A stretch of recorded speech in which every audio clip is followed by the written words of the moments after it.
Welcome to Atlanta.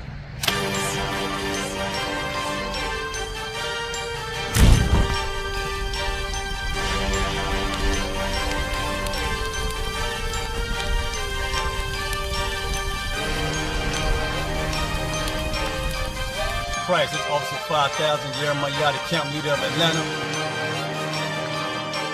Passover 2025, starting April the 9th, we got the lamb slaughter. April the 10th, we got General Muhammad's flag. April the 11th, we got the black party that's gonna have the Hebrew graduation. April the 12th, in Atlanta, Georgia, the 56th annual Passover, the only Passover under Commander Junior Hunter. Our great and holy King have honored us for turning our lives from the darkness to the light, man. There's no greater gift you can receive than to wake up to the truth and then commit your life to saving your brothers, man. Looking in their eyes and seeing their faces and seeing what they've suffered and what they've gone through and seeing the end of it, man. It is a guaranteed seat in the kingdom of heaven, man. So in the name of our King I.S.U.P.K, we dedicate us another Passover of brothers and sisters' lives being saved. April the 13th, we got the Feast of Unleavened Bread.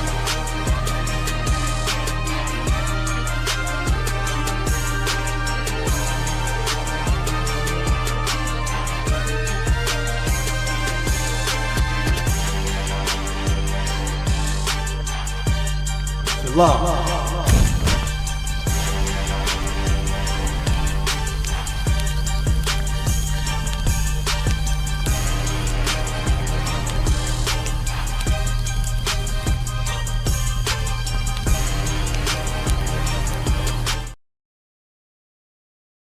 Hey, listen, brothers and sisters, man. If you like what you hear, hit the subscribe button, man. Subscribe to this channel. And also, please, go to ISUPK.com and pay your tithe. Drop me some cash so we can move around this planet like we need to, man, and do the things we need to do. They're one West. They're one West. They're one West. They're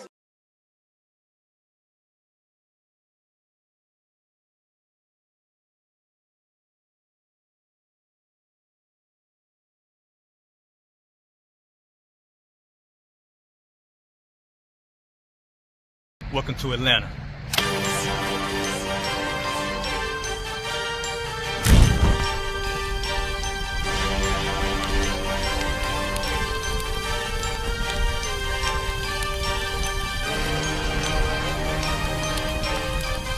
Price is Officer 5000, Jeremiah, the camp leader of Atlanta. Passover 2025, starting April the 9th, we got the lamb slaughter. April the 10th, we got General Muhammad's flag. April the 11th, we got the black party that's gonna have the Hebrew graduation. April the 12th, in Atlanta, Georgia, the 56th annual Passover, the only Passover under Commander Junior Hunter. Our great and holy King have honored us for turning our lives from the darkness to the light, man. There's no greater gift you can receive than to wake up to the truth and then commit your life to saving your brothers, man. Looking in their eyes and seeing their faces and seeing what they've suffered and what they've gone through and seeing the end of it, man. It is a guaranteed seat in the kingdom of heaven, man. So in the name of our King I.S.U.P.K, we dedicate us another Passover of brothers and sisters' lives being saved. April the 13th, we got the Feast of Unleavened Bread.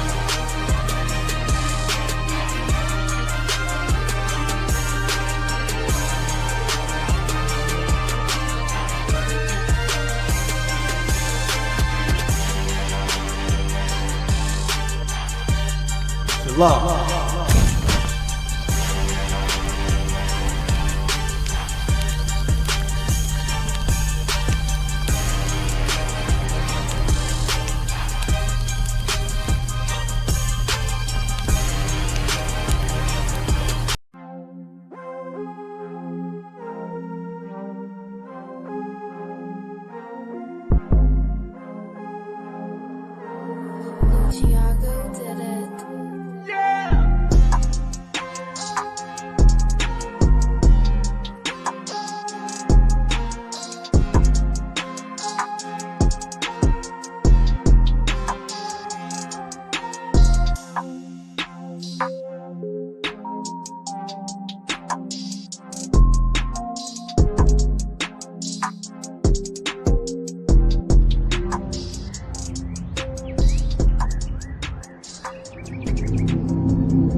Something to eat.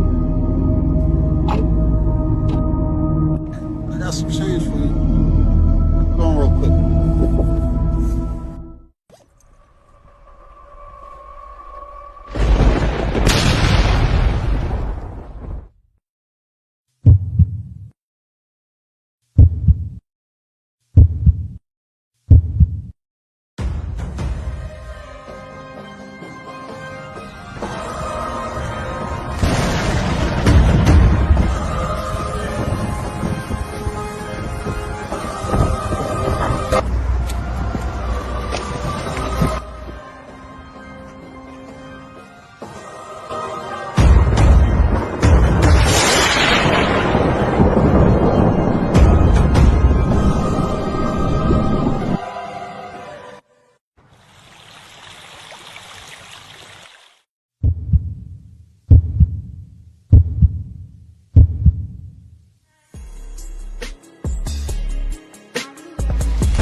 Welcome to Atlanta.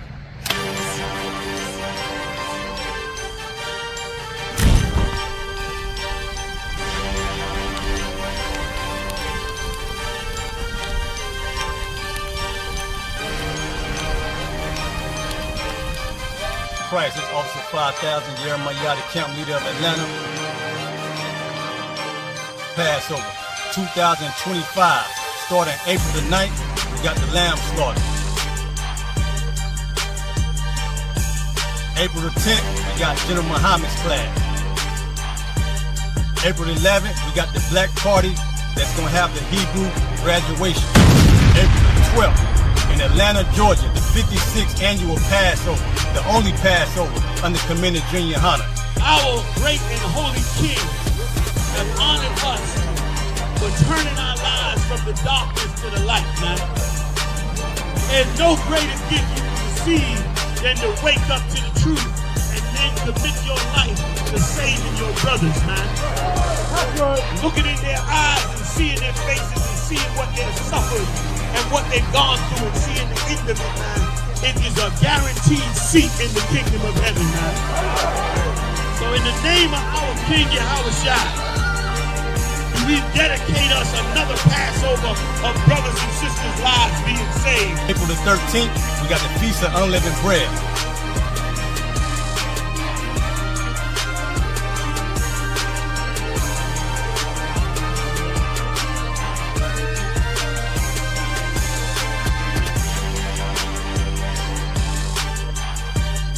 Shalom.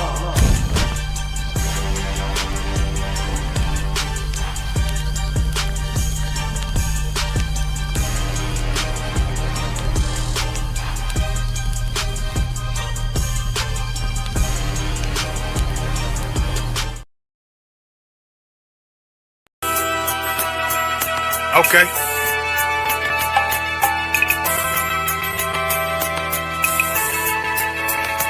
Homie, I've been... There's a king that's coming back to save our people. Now, we should be preparing ourselves for the return of our king, not stuck up in these denominations and religions that's destroying our people and destroying our nation. So when we are in this kingdom and a brother or sister is doing wickedly in this kingdom, we must tell them, look, the world is expecting you to stay docile, to stay stupid. That's what Christianity teaches our people. Teaches our people to hate one another and love the oppressor. Like, we'll never forgive one another for anything that another brother or sister do to us, but we'll forgive the oppressor in a heartbeat. There's something wrong with that, man. Imagine living your life as a whole Christian your whole life, and life's good because you're a Christian and Jesus is white and everything's going great, and there's a landslide and the earth opens up and you go downstairs and you walk through this place and you see a black Jesus, man. Why is Jesus Christ black with an afro in the catacombs, man? This predates the Renaissance period. So when you read the book of Genesis, the trees in the garden with other nations, a leaf, what does a leaf do to a tree? Cover the tree. So Adam took the covering of another nation. What's the covering of another nation? Their culture. So when the Most High saw him and said, yo, Adam, where are you, man? Why are you? Don't mean I can't find you. He means like, who is this nigga? But where are you, man? I don't know you. Okay. So the Ba al Banya Yasha'ala wa Amarath al Hamma wa Aidya Yahaw. The Ba means speak. Al, when it's joined with something, so al Banya means what? Unto, right? Excellent. So al when it's joined with something means unto. Banya means children. Yasha'ala is Israel. So unto the children of Israel. Like if it's one thing a hoe gonna do, a hoe gonna hold. But you ain't. She can't hold if there's nobody to hold with. And the thing she said at the end, where she said, I went back and I lied to him, and he still wouldn't do it. And then she threw up her hands and she said, well, he'll just be a brother. That's what he need. That's brothers. Right. If we have more brothers, hoes like her wouldn't have no outlet. There was a man in the land of Oz, his name was Job, and that man was perfect and upright. There you go, the man called Job. I think Job is what that afflicted. And that man was perfect and upright, meaning what? You can be perfect, man. Job was a man like everybody else, man. Job wasn't no angel, he didn't come from the heavens, and that man was perfect, meaning what? You can be perfect in the Bible. Being perfect is in the Bible. Had fringes on my coattail way before Jimmy. Funny how the general ain't even see a penny. Better show respect, get smoked like a chimney.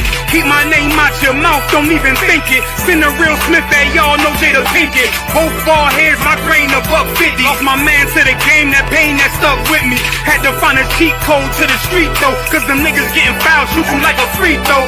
Keep spitting acid like a Mino, and the nigga be the nicest with a mean flow. Alright, Shalom with the I.S.U.P.K. First clap it up, first and foremost, Salakia.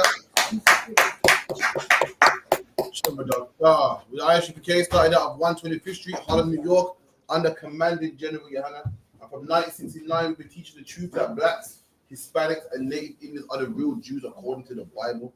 So we've got in there, we got Manchester in the house, get that hand, clap it up. We got Lester in here as well, got the sisters in here, the young men, the kids, everyone. I'm Captain Karafia, filling in for Captain Mashak. Captain Mashak will be here shortly. You know what I mean? So make sure you save your questions, get all your questions in, and so forth like that. We locate the 394 Lodge Road, B18 5PW. Monday, Wednesday, Thursday, the classes at 7 to 9. So make sure you land, ask your questions, get deprogrammed. We also got a Brotherhood class, which is every Tuesday online, 7 to 9. And all I.S.U.P.K. UK social media, Periscope, Facebook, Instagram, TikTok. So make sure you log into that. Also, we have a Lashawan Kodash class, which is the Holy Tongue language class, which is on Friday, 7 to 9 as well. Make sure you log into that. You can email the school on isupkuk@gmail.com, isupkuk@gmail.com. And we can also teach you, you say the alphabet and so forth, and you can participate in the class as well. You can join in. Officer Alba is a hell of a teacher, man. Listen, but by the time we're done with you, so lucky, man. We talking Hebrew fluent, man. So lucky, you know what I mean? I should have lucky on Karab, but London in the house, so I'll give that a hand as well. A powerful warrior from London. That's what I've got. You know what I mean? Officer Hakayan Karab. So make sure you're in London. Make sure you get in contact with the brother, man. North, east, southwest, all ghettos in the ends, man. You know what I mean? From Harlesden to Brixton to Hackney, Peckham. You know what I mean? We're coming to ends near you, man. Don't watch that. What else we got? We got on the ends as well, 9 till 11 on Friday.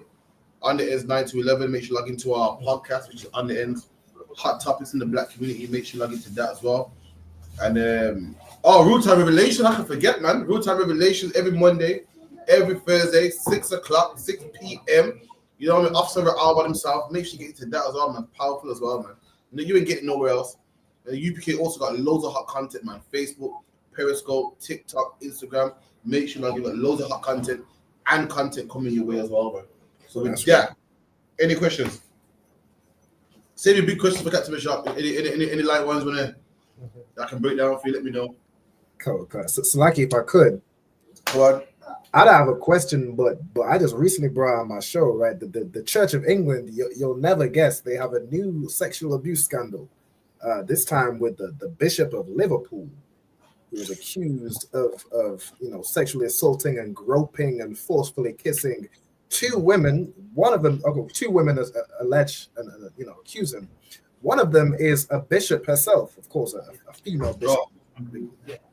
I just wanted to bring down so like it. So these are the people that are meant to represent God. God. These are the biggest molesters, man. That's known right. for it, man.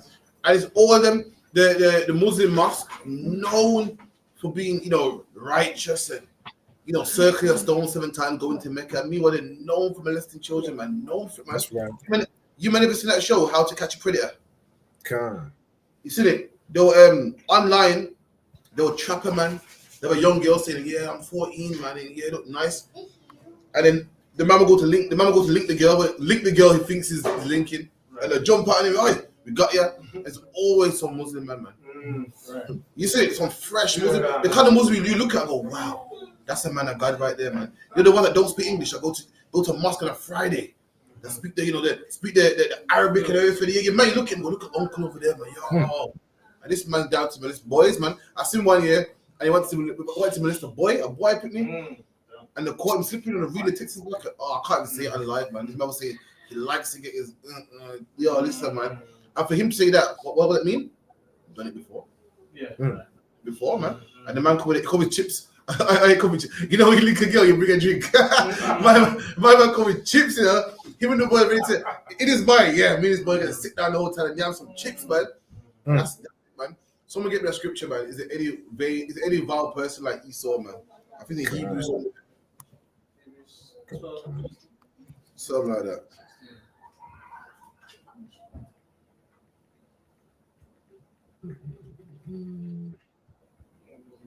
Hebrews 12:16.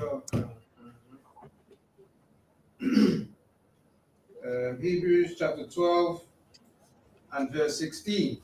Lest there be any fornicator. Read that again. Lest there be any fornicator. And the Bible says, lest there be any fornicator, man. Fornication is what unlawful sex. Right. 2 men together, 2 women together, underage sex, having sex with a man, woman. All that stuff is fornication. And the Bible says there's no greater fornicator. Come on. Lest there be any fornicator or profane person. Profane someone filthy, man. Someone filthy. The Bible says thou shalt have one God. There's a man out there saying no. You can have freedom of choice. Any God you want. The Bible got a man should lie with a man. The next man say no. You can marry whoever you want as long as it's love. That's one's profane, man. Profanity, man. Come on. Lest there be any profane person as Esau. As who? As Esau. And there you go with Alban. You're Alban being young, and righteous. You know what I mean? And he's thinking, huh? A pastor raping people. Wow, it's shocking. Rightfully so. You're supposed to feel like that. But ain't no one more profane than them. He didn't say Esau's profane, but not the vicar. Right. Didn't say Esau's profane, but not the bishop, but not the Catholic Church. He said they are profane, man. Right. Whether they're a pastor, a vicar. What's that thing in the color, man? I've never got close upon one to see what it is. You've seen one before. What is it? Is that regular? Yeah, the white thing. Is that regular shirt color or something? What is it? I think it's like some piece of paper they just put in like that. So is that a regular color though that they could put in between it, or is it a whole different shirt?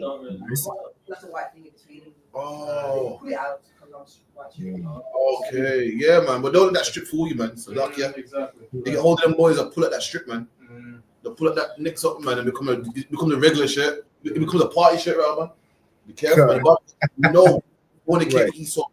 Right. Don't matter if they're wearing a Catholic gown. Don't matter if they're wearing a pinstripe suit, 3-piece suit. Don't matter if they got MP in front of their name. It don't matter if they got PM in front of their name or member of parliament or sir. It don't matter if they're called the Queen's son. If their name is Prince Andrew, they are fornicators, man. Right. Come on. Who for one morsel of meat sold his birthright. And for one morsel of meat, morsel of Old English word for piece. For one piece of meat sold his birthright, man. That's Esau, man. Esau sell anything for money. So anything for money, man. You know what? Anyone keep up the news about England? The English people are crying, oh, the immigrants and England ain't what it used to be back in the day. And listen, this is what white people don't understand. England do not care, man. But the people hate it, but as long as they get paid, they're going to do it, man. England saw what? The biggest building in London, and they're going to turn it into a mosque now. Right. But Easter don't care about his birthright. He like, you know what, England's British. I'm going to keep it British, man. So you pay him. Give me the money. Right. The Royal Mail, it's called the Royal Mail, man. You'll think a man will go, I'm keeping the Royal Mail, keeping it British. He sold it. He don't give for one more to me, he'll sell his birthright. The things that make Britain sold it, sold the airport. The airport ain't British no more. The public got more integrity than the people on top. The public that want to keep it, you know, Britain, want to keep it British, want to keep British. Listen, England would never be British again. Right. England will always be multicultural, will always be diverse. Why? Because people are paying to come here, man.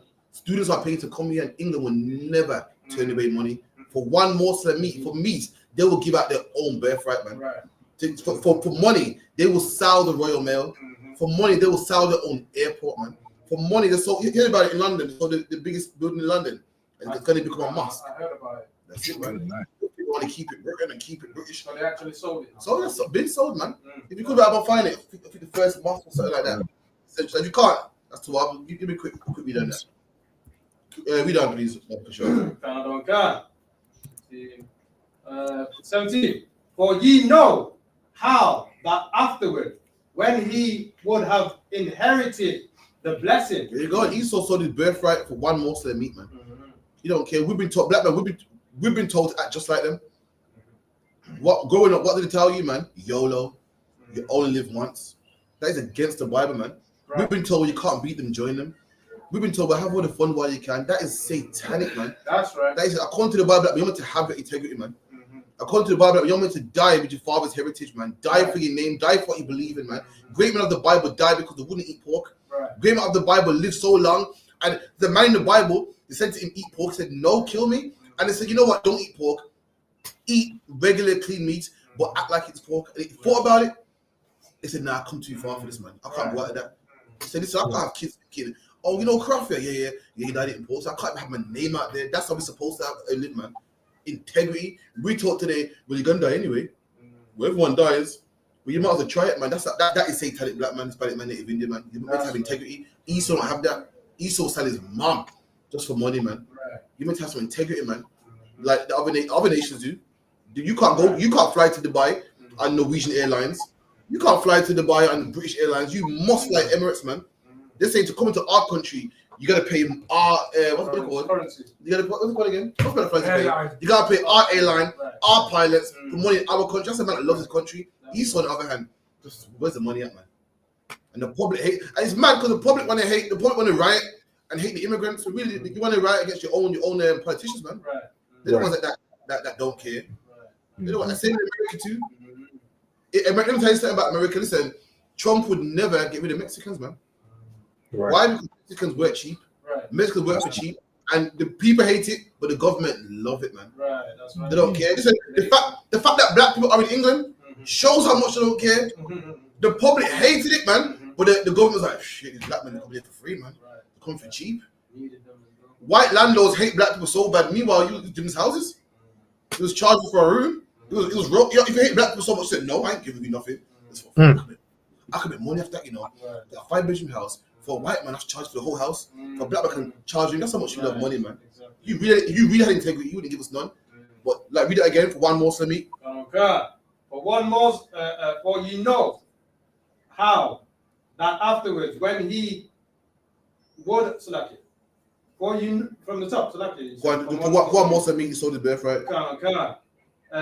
Lest there be any fornicator or profane person as Esau, who for one morsel of meat sold his birthright. There you go. For one morsel of meat sold his birthright, man. You don't have no integrity.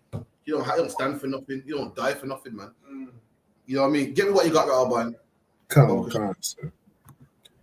Muslim billionaire to convert iconic London landmark into mosque. Look at a London landmark. You still don't know a little building on the side, you know. Give me a landmark of Manchester. Give me a landmark that people look at. Oh, this is Manchester. Give me a landmark that when you go to Manchester, you go, I'm in Manchester, man. What was it? Old Trafford. That is a London landmark, man. Trafford Centre. Oh, you look at it, you go, I'm in Manchester. Everyone knows that. And imagine you saw that Right. for money. Birmingham got the bull, got that building with the bubbles, that blue building with the silver bubbles all over it, man. Those are landmarks. This is a liquor building, and they sold that for a mosque. A so-called Christian country sold it to the opposition for money. Old Trafford Centre. London, forget about it, man. London got the Big Ben, House of Parliament, and imagine you sold that just for money. That's Esau. That's what you're dealing with. Right. And that's why when they see men in the UPK, they can't fathom us. They can't break us down because as far as they're concerned, everyone got a price. Right. And they see us, man, we don't have a price. And like, yo, so how much money can I teach? Can I give you to not teach the doctrine? None. Right.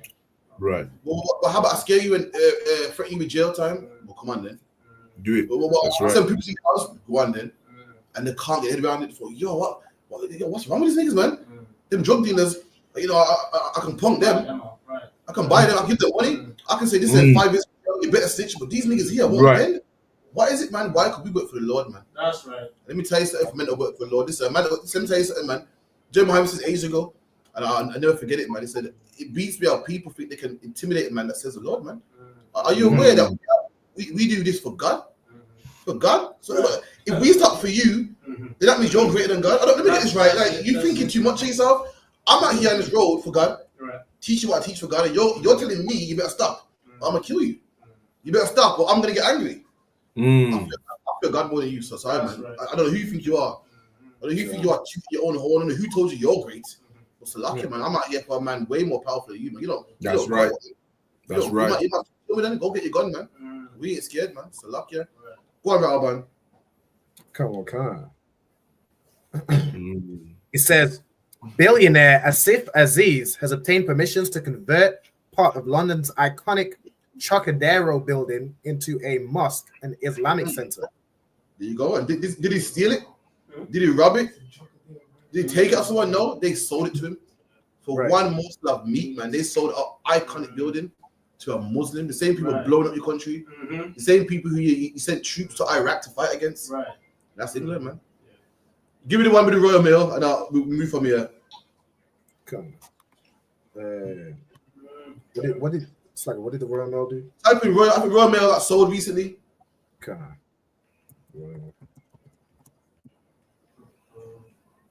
on. He said Royal Mail. It's like, let me show it on the screen. Royal Mail was sold to Daniel Kretinsky, EP Group, in December 2024. Come on. The sale marked the first time in 500 years that Royal Mail was no longer owned by the British government. There you go, man. Royal Mail is no longer owned by the British government. It's called the Royal Mail for a reason, and the Royals don't own it. You think they care about that? You think they care about the status? You're paying. They live for now. Right. And black man, Hispanic man, we've learned their ways. We live for now. We've been told smoke all the weed, have sex with all the whores, live now. We're people of integrity, man. Right. We're people that turn down white woman and say, no, I'm special. Boy, you ain't nothing, me on my level. We need to turn down money, turn down drugs. We are up there, they are beneath us, man. Right. That's what we gotta do. Someone get me Wisdom of Solomon real quick. Two and one. In the park of Wisdom of Solomon.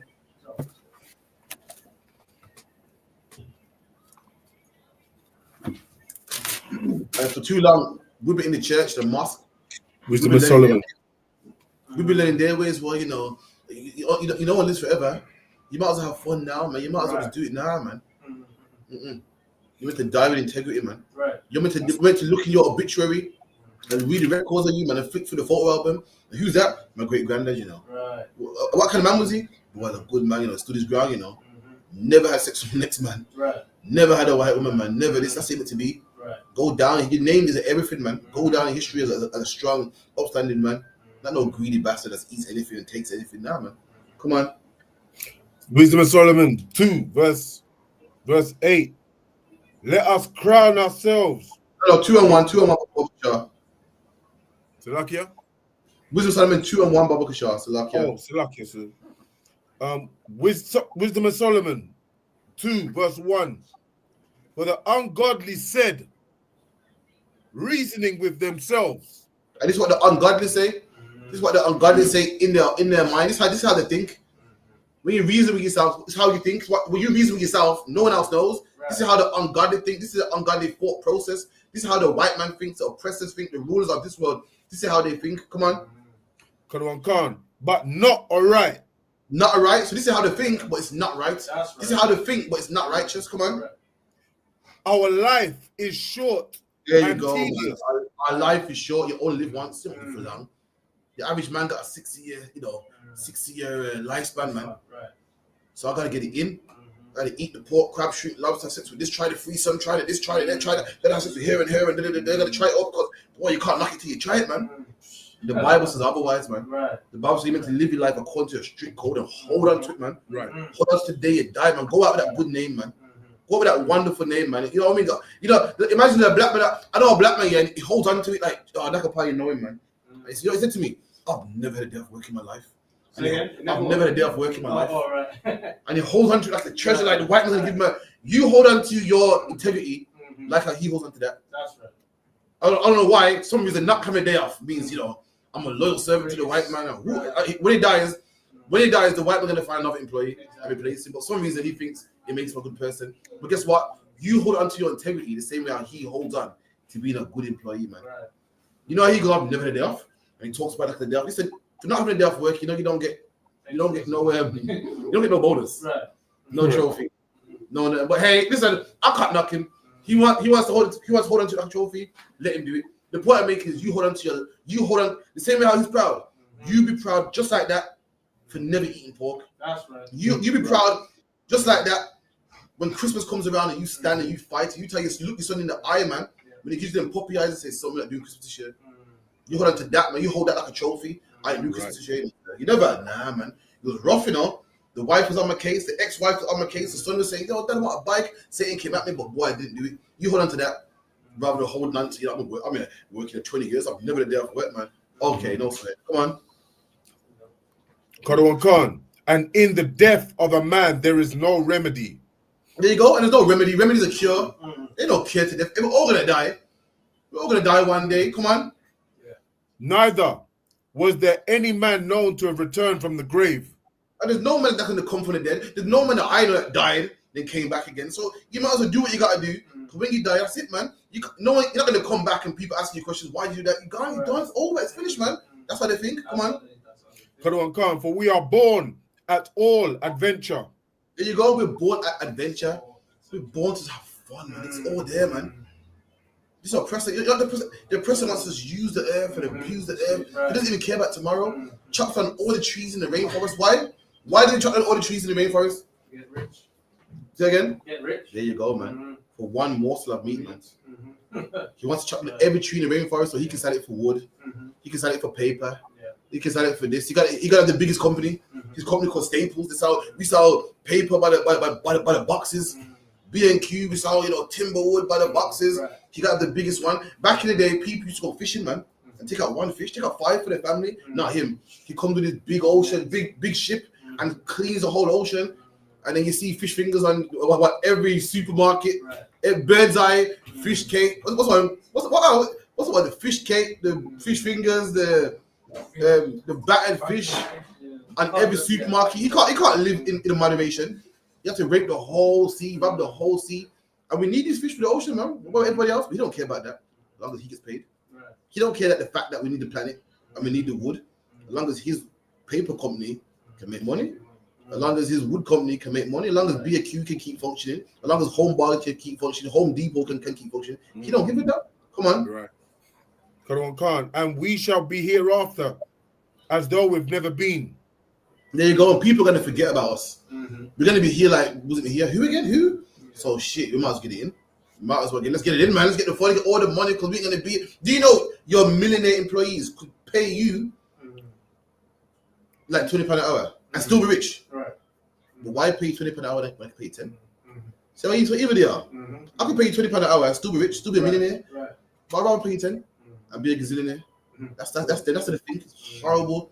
Just just mean and don't care about the future. They don't care about this planet when their children got to live on the planet when they're gone. They don't care. It's all about me. That's how Esau thinks. And black people, we picked up that culture. It's not our culture, man. It's not. It's theirs. Come on. Khan. For the For the breath in our nostrils is as smoke. And the breath in our nostrils is like smoke. Carry on. And a little spark in the moving of our heart. It's like a spark. You know how spark is bang and gone. So that's our life. We hear 1 minute, boom, gone next. Come on. Which being extinguished, our body shall be turned into ashes. You go. And our life is going to be extinguished. You know how you extinguish a fire? You put a fire out. He said our life is going to be extinguished. We're not here long. Come on. And our spirit shall vanish as the soft air.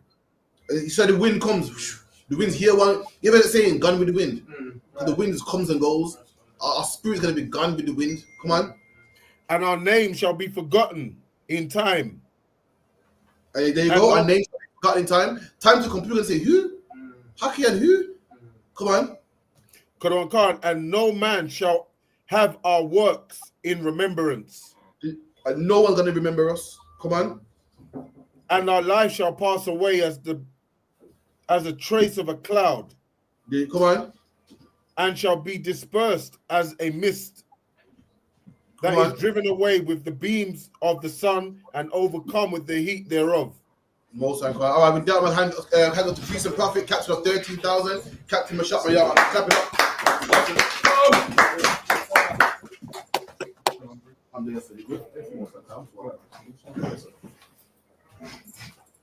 What we doing? I'm breaking down Ecclesiasticus. You know how the oppressor sold the royal mail? I've shown you how Esau sold anything for more than me. Oh yeah, I saw that story. Okay, why they sell royal mail? What's the issue with it? Going bankrupt? Yeah, I'm saying how for money they'll do anything. They sold a big monumental building in Central, and they sold royal mail. So letting you know that like the people hate it, and everyone says we want British culture back, but the government love it. How much did they sell royal mail for? 3.6. I'm an article. You can read it. Yeah. Let me hear the article. Come on. It says right here, Royal Mail takeover by Czech billionaire. Okay, that's you. Cancer. Okay, you gotta come up closer. I can't see your head at all or nothing. Oh, you gotta sit up in the computer so the camera can see it. All right, that's way better. All right, priest. Go ahead. Royal Mail takeover by Czech billionaire Daniel Kretinsky approved. It says right here, the sale of Royal Mail's parent company to the Czech billionaire Daniel Kretinsky has been approved by the UK government after a review under national security laws. They had to check him because he close to Russia. Okay. That's why they had to check him with the national security and Royal Mail because of course packages with terrorism and all that shit. Nah, I think you had to cut it out. All you had to do is hit the gears wheel on the bottom. No, I pulled your mic out. Hold on. Yeah, you had to cut the whole stream. That's all. Yep. All right, Rob, you can hear me? Come on, sir. I can hear you. All right, yeah, go ahead. The £3.6 billion takeover of International Distribution Services, the owner of the 508-year-old Royal Mail by Kretinsky's EP Group, was confirmed on Monday morning. This is back. No, $3.6 billion is not a lot of money. Wow.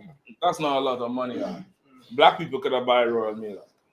3.6 billion. What's the GDP at Jamaica? Somebody Google that quickly. Get your phones out. Man. GDP. Let's look up GDP of Jamaica. GDP of Jamaica is 19.42 billion. 19.42 billion. And this is 2023. Right, and that's from 2023. 19.4 billion. So what? How much it was? 3 point something? 3.6, sir. So let's say 4 billion out of 20. That's what, 20%. That's a lot for one country. But England done got rich off of the entire Caribbean. Right. Look up the GDP for Trinidad. Give me the GDP for Rida, Antigua, Barbuda. Tisapon, give me the GDP for Grenada or Barbados. It's briefly, what's the GDP, Sakia? Look that up too. Shit. Gross domestic product. The gross domestic product. It's really the government profit, not profit and loss, but it's their revenue from selling and trade and all that type of stuff. It's the books, like that's how much money they make or how much money all the exports is worth. You can look it up for a more specific definition, all right? Come on. For Trinidad, sir, the GDP is 28.14 billion US dollars. 28.14, let's say 28 billion. That's US? That is US. And the Jamaican one is US too? Yeah, 19. Oh, well, that's even more. That's even better, I mean. Because now we ain't even talking about so much when it comes to the UK money, right? What we have, Antigua Barbuda?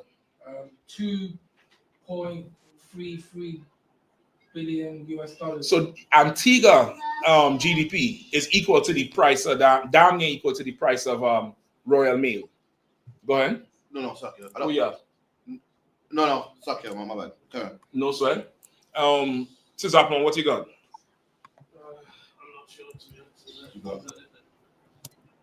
What is this? 6.7 billion. 6.7 billion, right? So let's say it's 4 billion we had to get. This is 4 countries. Each of them could put a billion and still be, still be able to run. It's not going to be a deficit because Royal Mail is a revenue producing asset. It's not like you're buying, a monument that's just there. It's that money you put in to own it. You're gonna make more money. It's gonna make more. And guess what? Because the Caribbean come together and buy Royal Mail, guess who we employing? And guess who now could get visa? You understand what I'm saying?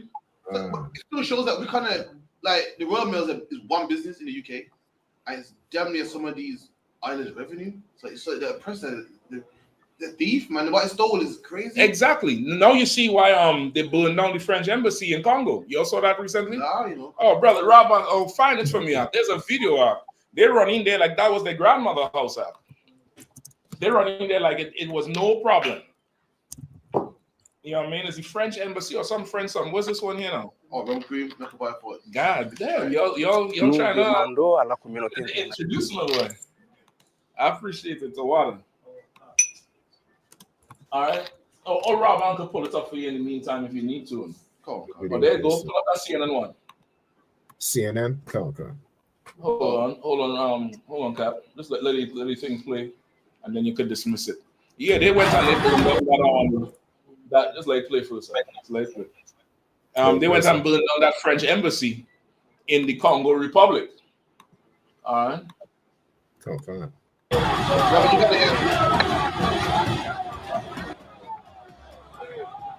Robin, you could make the whole screen so I don't have to see the writing and all of that. Yeah, to water. Right? So these Hamites are, pause it right there. Okay, sir. Right? The Rwanda-backed M23 rebels targeted several embassies in East Congo, in East DR Congo Democratic Republic, because these Hamite nations is fed up with the French robbing them. It's absolutely fed up with the French robbing them. The French don't even use the franc anymore, which is the French money. They use the euro. These Hamite countries cannot use euro. They have to use the franc, which means in order for France has come and take their resources, France will purchase certain things from them. In order for that trade to go on, they now have to change their franc into euro, which is a trade in itself. It's like how the US dollar, like the petrodollar. You all know what the petrodollar is? No. The petrodollar is what's called the US dollar. It's called the petrodollar because of this treaty they made in 1970 or 60 that oil would only be traded in US. So if you want to buy oil from the Saudis, from OPEC, which is the oil mafia, is the oil producing countries' economy something. If you want to buy oil from there, you could only purchase it in US, which means if you're China and you want to buy 5 billion cubic tons or cubic feet of oil, you can't take your yen and go straight to Saudi Arabia. You ought to go purchase it from America. And that treaty gives America the license to print money. So normally a country would have the money, that paper currency, it's an IOU. Go ahead, give her the mic. Give her the mic if you don't mind. Oh, it's like a muscle. It's like it's a why did he put this in place? Like, why do you have to go through the US? Like, why does because white man do this? because the US have the biggest gun. The US is the bad boy on the block.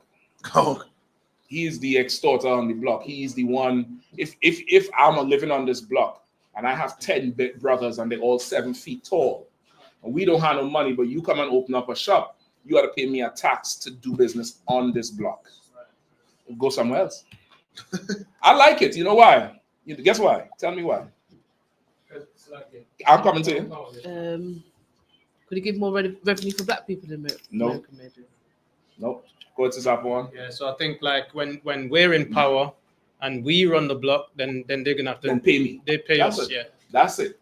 When our time to rule, don't negotiate, don't complain, don't trip.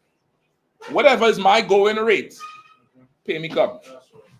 Come on. Fuck, it's mad because especially England anyway. America I kind of see with England, yeah, they got this image where Boris Johnson, suit and tie wearing, kind of damn near dumb, look dumb, but they move like gangsters. Like you see the gangster movies where they say you need to buy the product from me. You can't go nowhere else. Yeah. Even if it's cheaper, you must buy from me. Yeah, you have that's to. How the movies. That's how they are the real gangsters are. They're the real thugs. England, France, Germany, they're the real thugs. Like you go to some of these countries, not like France. France is a piss-hole. But you go to other countries like Denmark and Norway, super clean. I heard. The medical, the healthcare is top tier education system, top tier. I mean, high level education, and they're living at ease because they done sat on top of people and pressed out all the resources, like grapes. They done pressed out all the juice, and now they're just drinking the juice. You know what I mean? Go ahead. In Denmark, their maternity care, what I was reading the other day, is excellent. Like the best you could think about, and you get a long maternity leave. Fathers paid maternity for about over a year. I think with the paid maternity leave, they have a whole other extension for you. Your job security is there. You can start to come back slowly, and they'll balance the whole shit off. Yeah, but these countries done sat on top of us for the longest, and they squeezed out everything. So, brother, when the kingdom of heaven come, the scriptures say, find it for me, Rahman or Cap or whoever know it, where the forces of the Gentiles. Give me the forces of the Gentiles. All right. Isaiah 16. Yeah, Isaiah 16.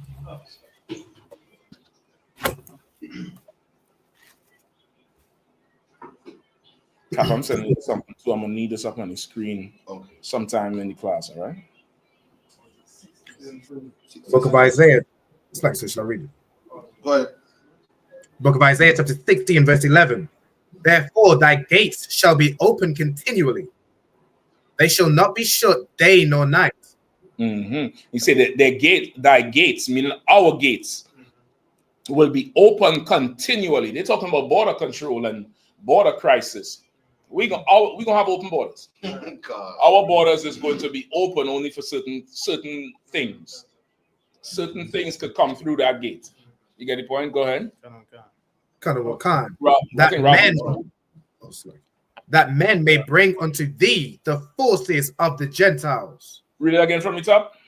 Kind. Therefore thy gates shall be open continually. They shall not be shut day nor night. Their gates shall be open continually.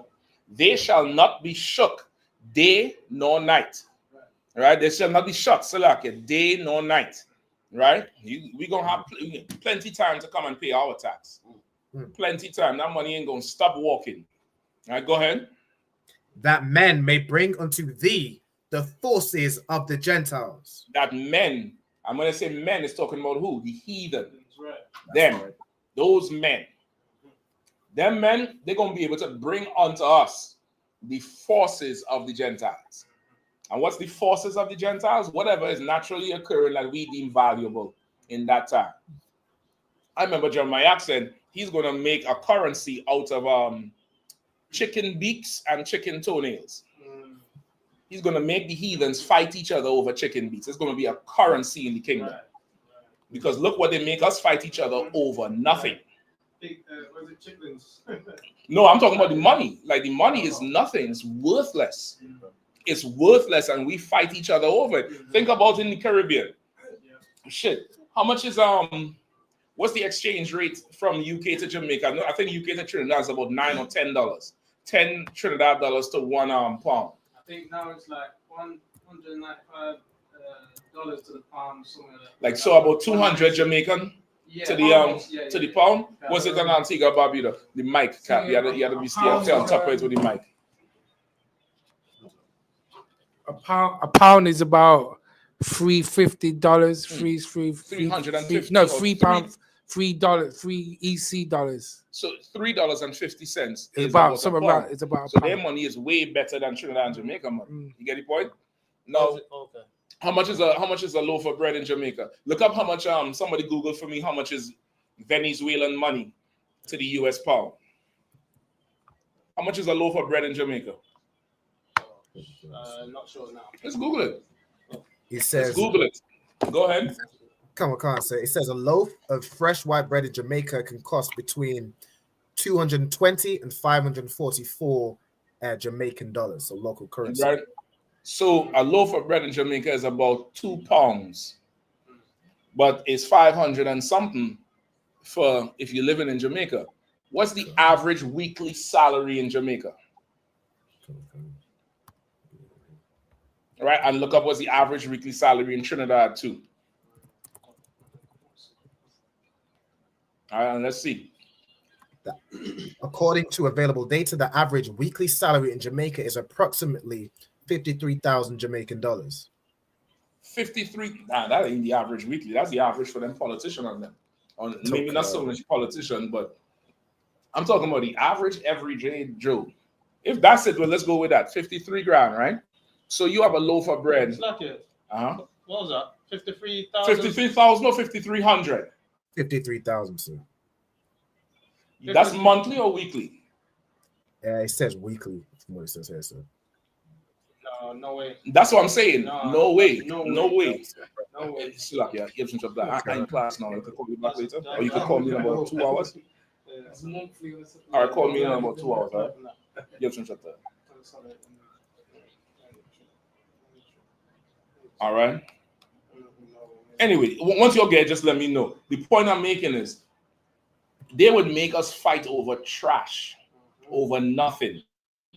You get the point? In our countries. Right. And when you convert, what we fighting over is pennies to them. You understand? So in the kingdom, they're going to have to bring whatever we want. And if we deem that your country is spending bird beaks, nigga, get to chopping. And them birds can't die because we had to eat. Get the point? Go ahead and read scripture one more time, Robin. Come on, sir. I did find a different figure online. When I searched weekly income, it gives 9,000 Jamaican dollars. I'm not hearing you, brother. Yeah, speak up a little bit. Come on, sir. I said I did find a different figure when I searched the weekly income. It gives a figure of around $9,000, 9,000 Jamaican dollars. That's what I thought. That's what I thought. I don't know. You probably had to look up that 53. That sounded way too high. That's way too high from what I've been hearing. So let's say around 9, and I want to even say it's a little bit lower. I want to say it's about 5 or 6, the average Joe, which is the bulk of the public, the taxi man, the construction man, you know what I mean, the day laborer, maybe teachers. That's your average, your bus driver. What they make in a week or a month. That's what you want to look at.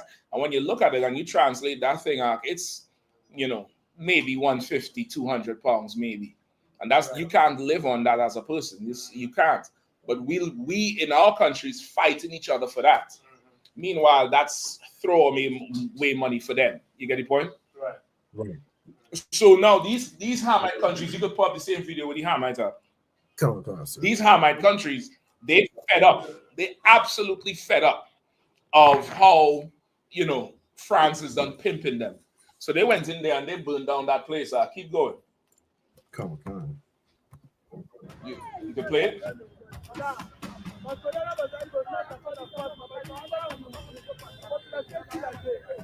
You still have the one you pulled up? Rob, and pause that one for me.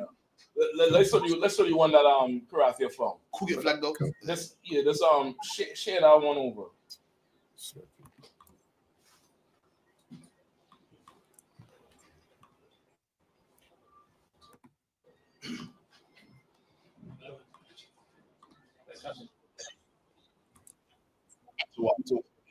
give me a little background, please.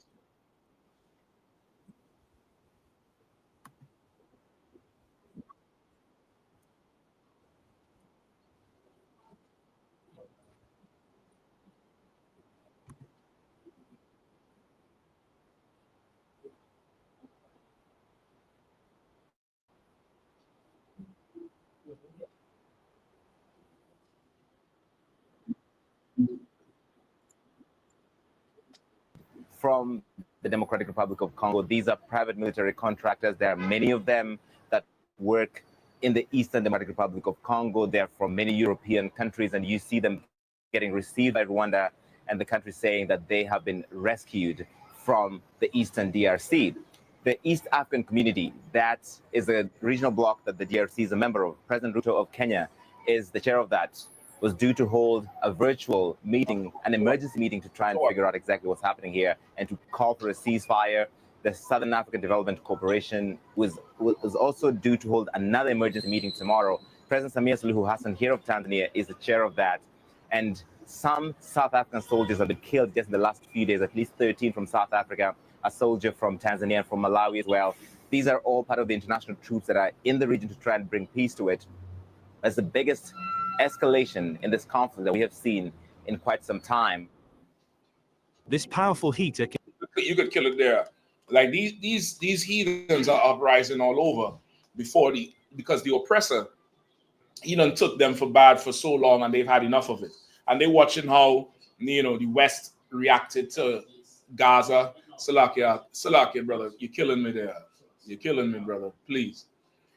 They're reacting to how the West responded to Gaza and Israel. You get the point? They see how they respond to them, and they're looking at ain't nobody coming to their rescue, ain't nobody helping them out.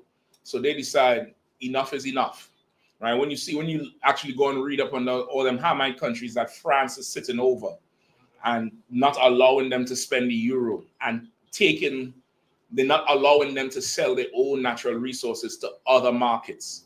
They could only sell it to France, and France is dictating the price. So imagine you could export bauxite or gold, and you could sell that to Russia. You could sell that to America for big money, for the going rate. France said, now you could only sell it to me, and I'll only buy it from you for X amount of francs, not even euros, francs. So in other words, if I'm going to do trade with another country or buy from another country, that country will have to take what I have, which is franc. Ain't nobody spending the franc no more. So now I'm locked in to buy only whatever I need from you. That's a serious type of oppression. And I ain't give a damn about no Hamites. But shit, the white man's the devil. Go ahead, Salaki. No, Salaki, just Go ahead. what I was gonna say now. So, like, yeah. So in order for them, what they'd have to do is go to somewhere else to get the dollar. So they'd have to trade. But there's nowhere else to go, because you remember the franc is not all over like America. And the French, the places that was part of the French Empire, right, like Belgium, and who else is part of France? The African countries. No, them is like the colonies. But there's other European countries that fall under France. Who else speaks French? Haiti. No, them still colonies. I'm talking about European. I know Belgium was part of it. Say again? I know Belgium's one. I can't think of no others. But since the EU and the introduction of the euro, that it's not like here where the pound is still strong. You get the point? And with Brexit, it still have the pound. But France, the franc is just with them and their colonies. But when France doing trade with everybody else, they're using the euro. But they're not letting their colonies buy from anybody or use that. And now if you had to go get something, you trading from a low place to high. Right, exactly. Versus if they let everybody use euro. I think one of the countries uses euro. One of their colonies. I can't remember. One of them Caribbean countries, I think, use a euro. If it's Barbados, look it up. Just to see if I'm wrong or I might be wrong with it. My memory might be failing me with that. But there is a Caribbean country, I think, that uses euro, not the franc. Uses the euro, or the economy is based on the euro. Right, and so like the other one, that's like this, I mean, it's so vast, this thing, man. It's crazy when you really getting the understanding of it. How much they've got us in a like the lack of snake that's just wrapped around us, isn't it? And we don't understand it. Yeah, you'll never think that far, but they always think 10 steps ahead. That's right. Because they're planning to give you to their children to rule. You get the point? Right. We just trying to make sure my child have a job that paying 6 figures. We're not playing the same game. We definitely not. Right. You understand? Salakia, come on, Hafian. These are the Caribbean islands that has the euro. If you want it now, sir. Let me hear it. Kalawan Khan. So it's Saint Barthélemy, Martinique. Martinique was a French colony, or is a French colony down there. Right. Or they let them use the euro. Go ahead. Kalawan Khan and Guadeloupe, Kalawan Khan. Right, Guadeloupe, another French colony. Right. You get the point? Why didn't then Haiti use the euro? When Haiti historically was called the royal jewel in the crown of Haiti. It was the biggest part of the Haitian economy. I mean, the royal jewel in the crown of the French. They said Haiti was the royal jewel, meaning if you look at a crown and there's a big diamond or ruby, the main piece, they say Haiti was that. That's what Haiti meant to the French government at one time. You wouldn't let them use the euro now because you want to keep Haiti oppressed. Right. Go ahead and finish what you were saying now. So what happened? I've gone now. If you come back, just let me know. No sweat. All right. Yeah, it's just yes.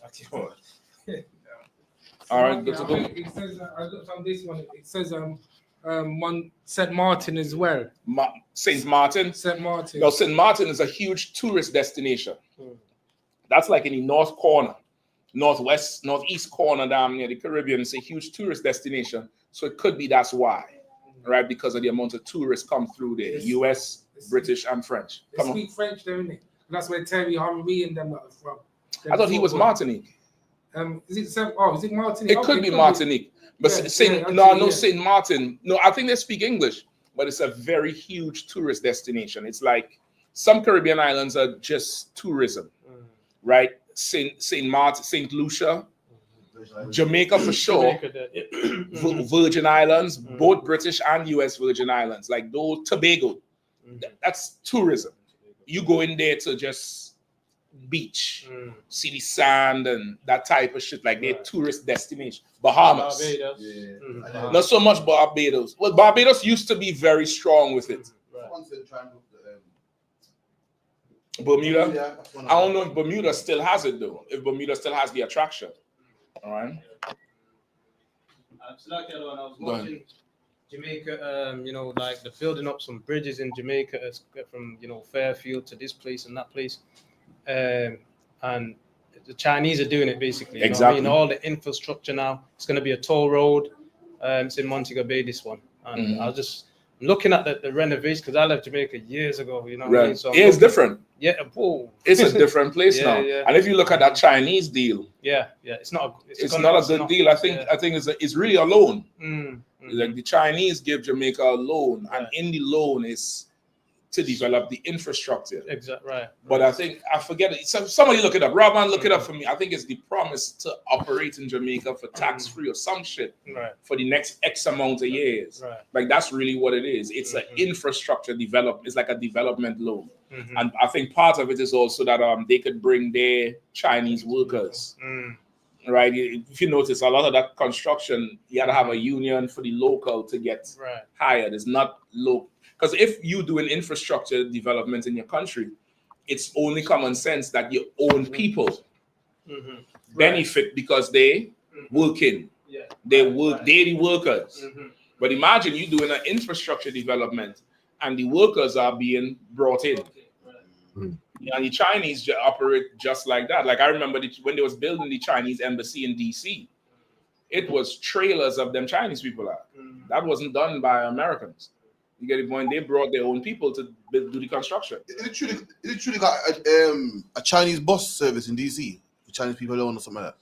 Well, they have a Chinatown in DC, and the Chinese embassy is one of the biggest embassies I think I've ever seen. It's like a fucking fortress out. It's, you can't see inside from the outside. It's huge building. So in DC, the Chinese presence is very, very strong. So Chinatown, I mean, they may have stuff, you know, for their own self like that. I can't really say for sure, you know what I mean? But they have the Chinese bus, like how you have National Express. But they're the bus drivers. And at one time, they stopped them because they was crashing all the time. They was just crashing. But guess what? They started, exactly. That's what everybody was saying. I didn't want to say it, but that's what everybody was saying. Saying that they can't see. They can't see the road. But they start back now. And it's in Chinatown. That's one of the cheapest buses you could find. $5 to go to New York type shit. All right, Robin, you found it? Come on, sir. Come on. I found this article right here. So let me show this. It says in the article, it says, you know, China's power. Jamaica has China to thank for much needed infrastructure, but some locals say it's come at a price. Mm-hmm. Come on.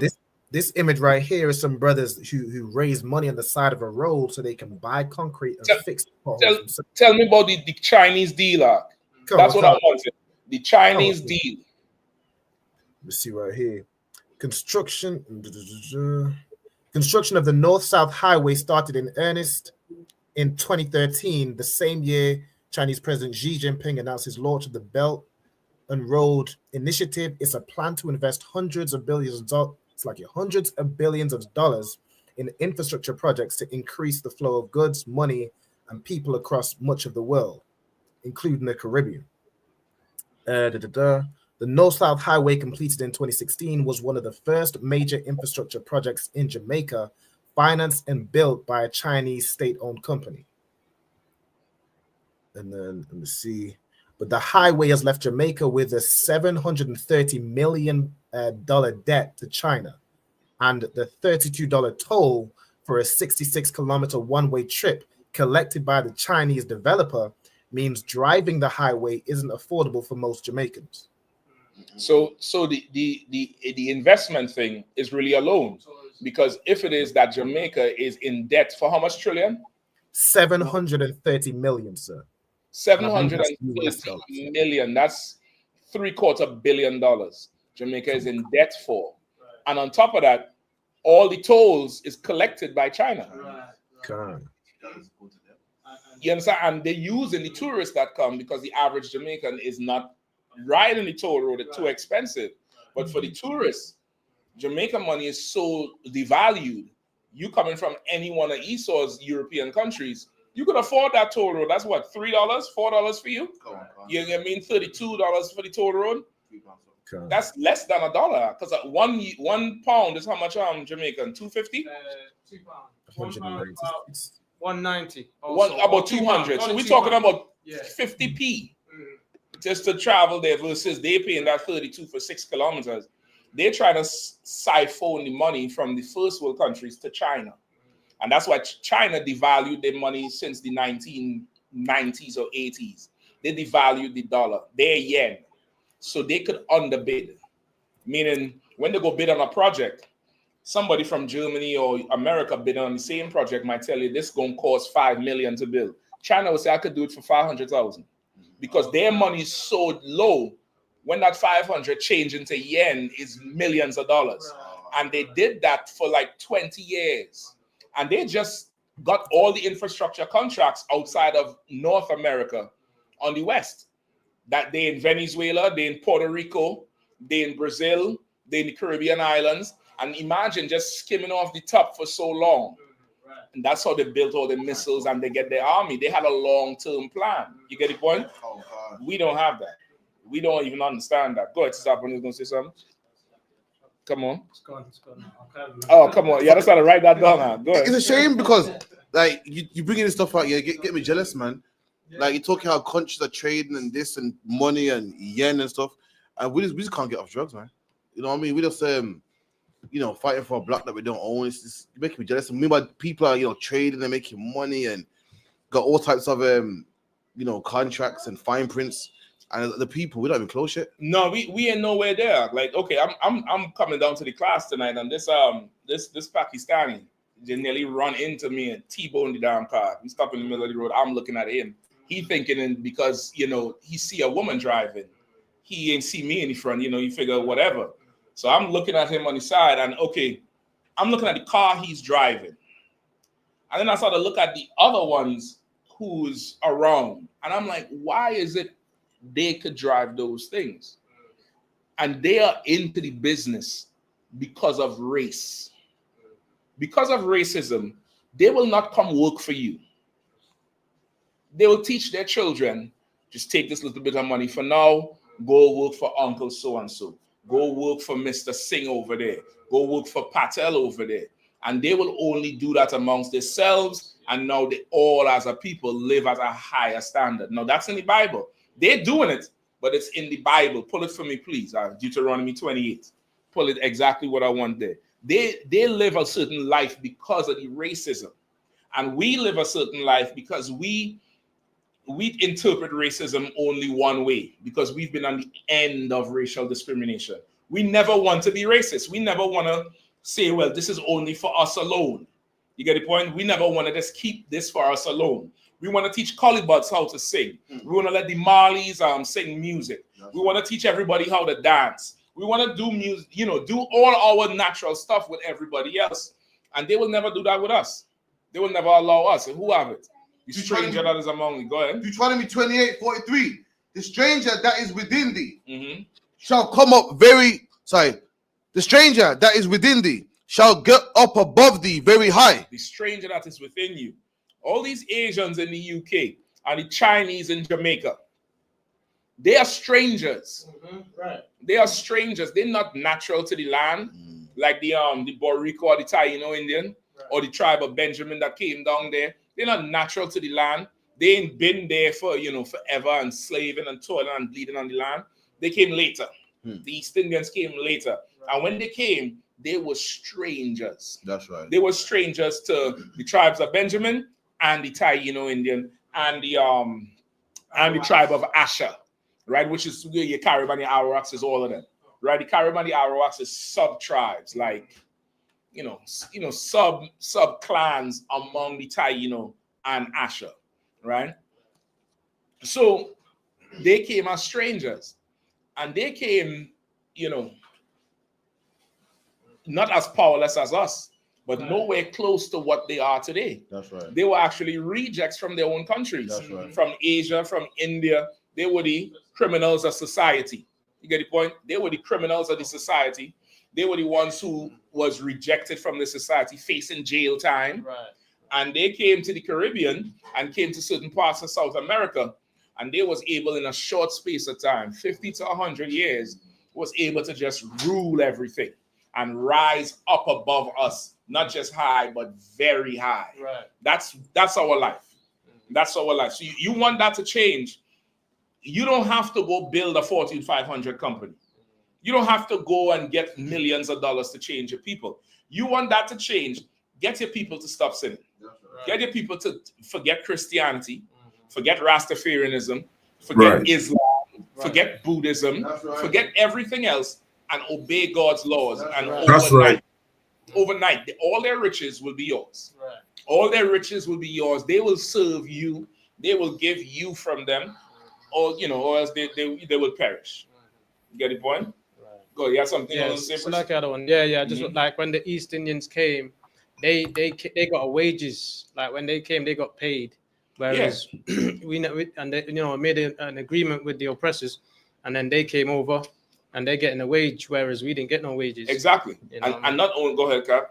No, what you said was deep. I saw pictures of when the East Europeans come to the Caribbean, and they was naked, loincloth. I mean, they had no shoes because they didn't believe in leather, because the cow.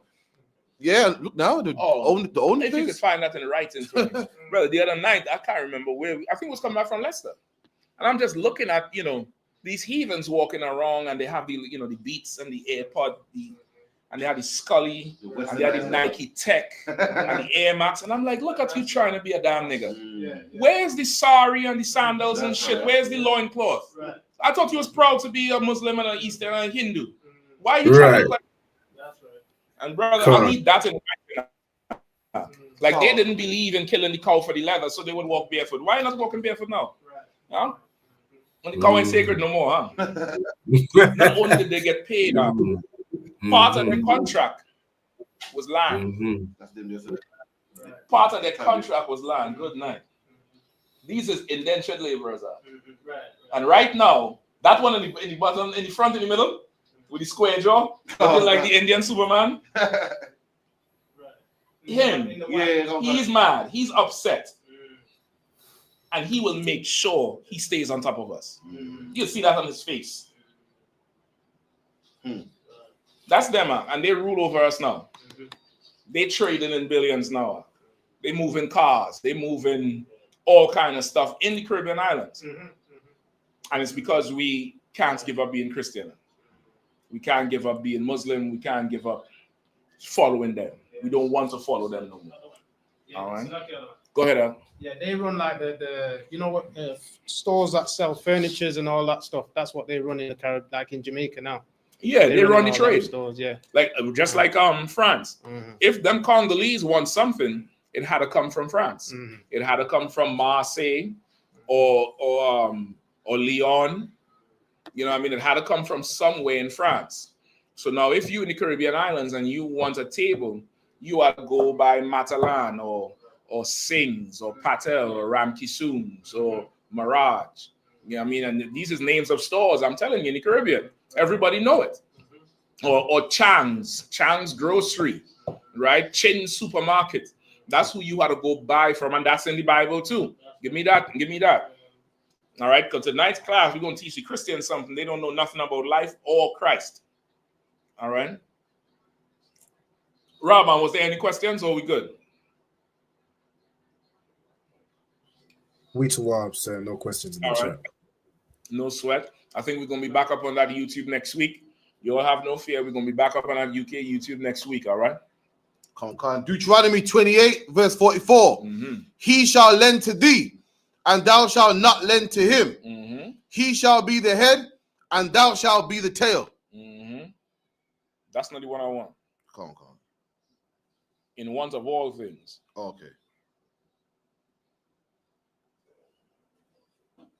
Give me in want of all things. Come on. You have it? Come on. Deuteronomy 28, verse 48. Come on. Therefore thou shalt serve thine enemies. Thou shalt serve thy who? Thine enemies. Thy who? Thine enemies. Pull up that picture one more time, man. Come on, God.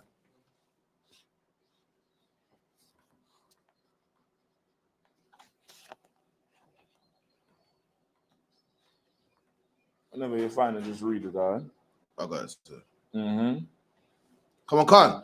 Therefore, thou shalt serve thine enemies, which the Lord shall send against thee, in hunger, and in thirst, and in nakedness, and in the want of all things. Which the Lord shall send against thee. Them indentured laborers, they came to the Caribbean because the Lord sent them against us. Right. The Lord sent the Asian, the Chinese man against us, the Pakistani man in our neighborhoods to be against us. They was never meant to be our friends. Who the Lord shall send against thee. And that's what it is. He shall send them against you. And what's read it again? Khan. Therefore thou shalt serve thine enemies, which the Lord shall send against thee, in hunger. In hunger. What does that mean? When you want to go buy bread, you have to buy it from them. That's right. Bread you could make yourself if you had your own fields and growing your own wheat. You could make your own bread. Go ahead. And in thirst. And in thirst, you got to go to them for something to drink. Whether it's water or soda or alcohol, they're making it. They got the factories and just the field to grow everything. The barley, the hops, the grapes, anything. You got to go to them for. Go ahead. And in nakedness. And in nakedness, brother. To put clothes on your back, to cover your behind, you got to go to who?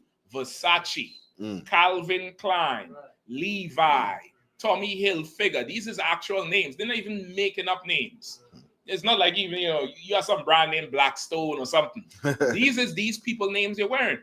You the slave, and they put in the brand on you. That's why we say what? You got brands, boy. You fighting over, you clowning somebody over the slave man's brand. That's right. That's where we are. You understand? The same t-shirt that costs $2.99, they sell it for $5.50. And that's, us. Who $5.50 in nakedness? We'll go to them for everything. Your brother make a t-shirt, he wants $35 for it.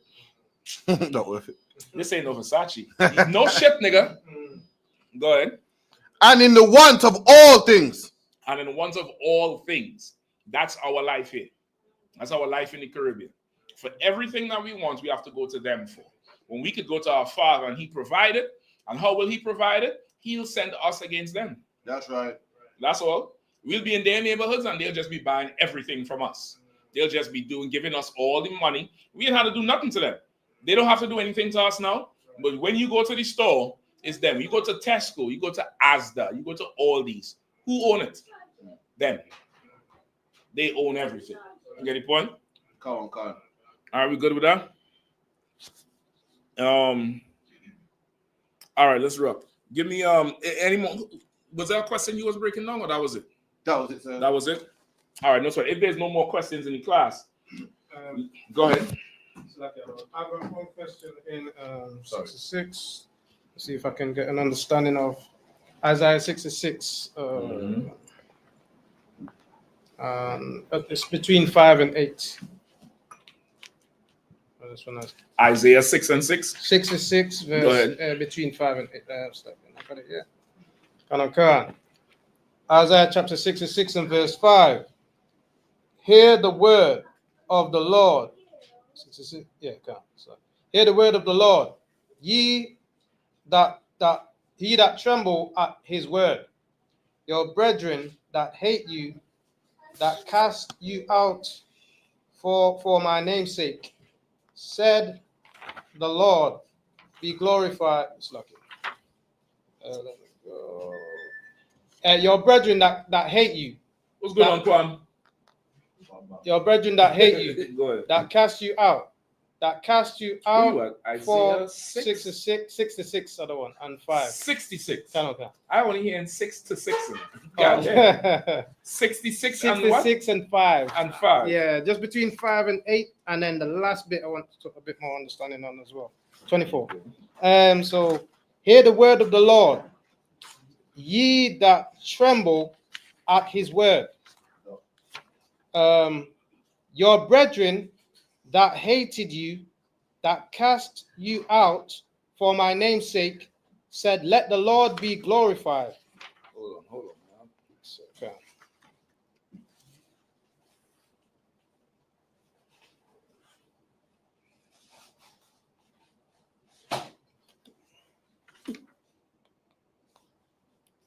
Okay, I think I'll catch up with it. All right. Yeah. 66 and 5. All right. Can you get it again from the top? Can.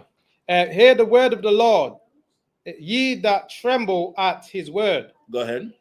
Can. Your brethren that hated you, that cast you out for my name's sake, said, let the Lord be glorified.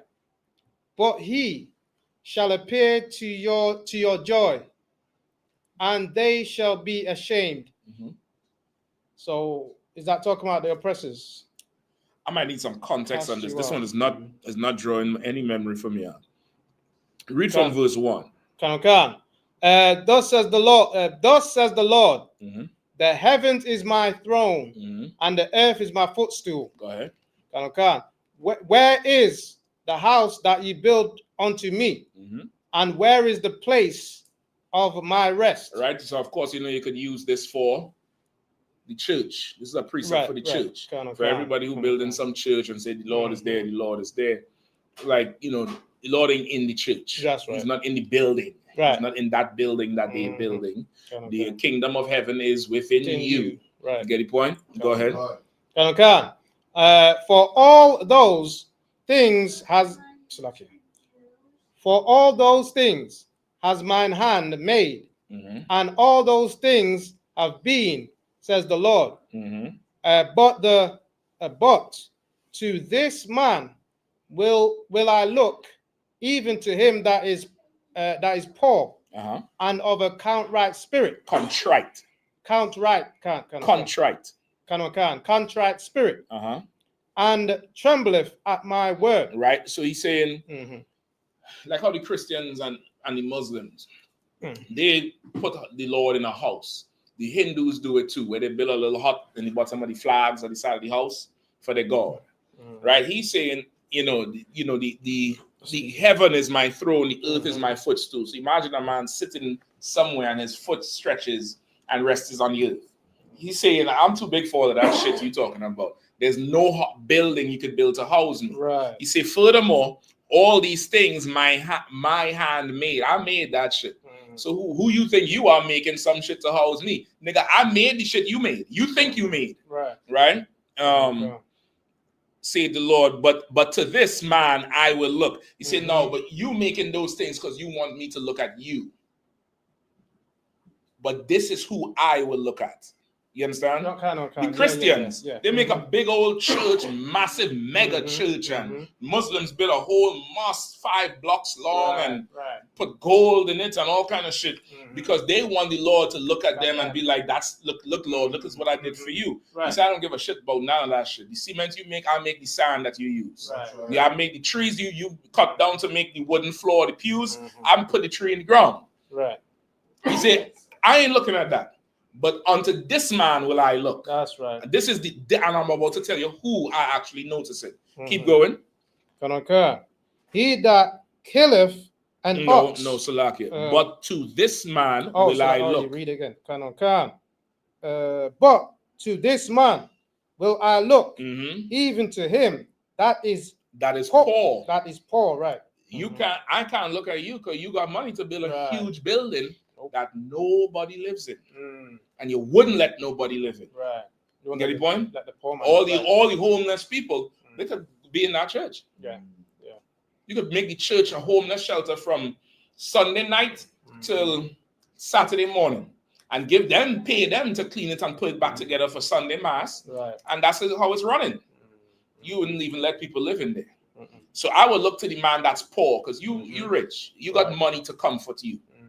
But a man who's poor, he don't have that to comfort him. I look to him that's poor. Go ahead.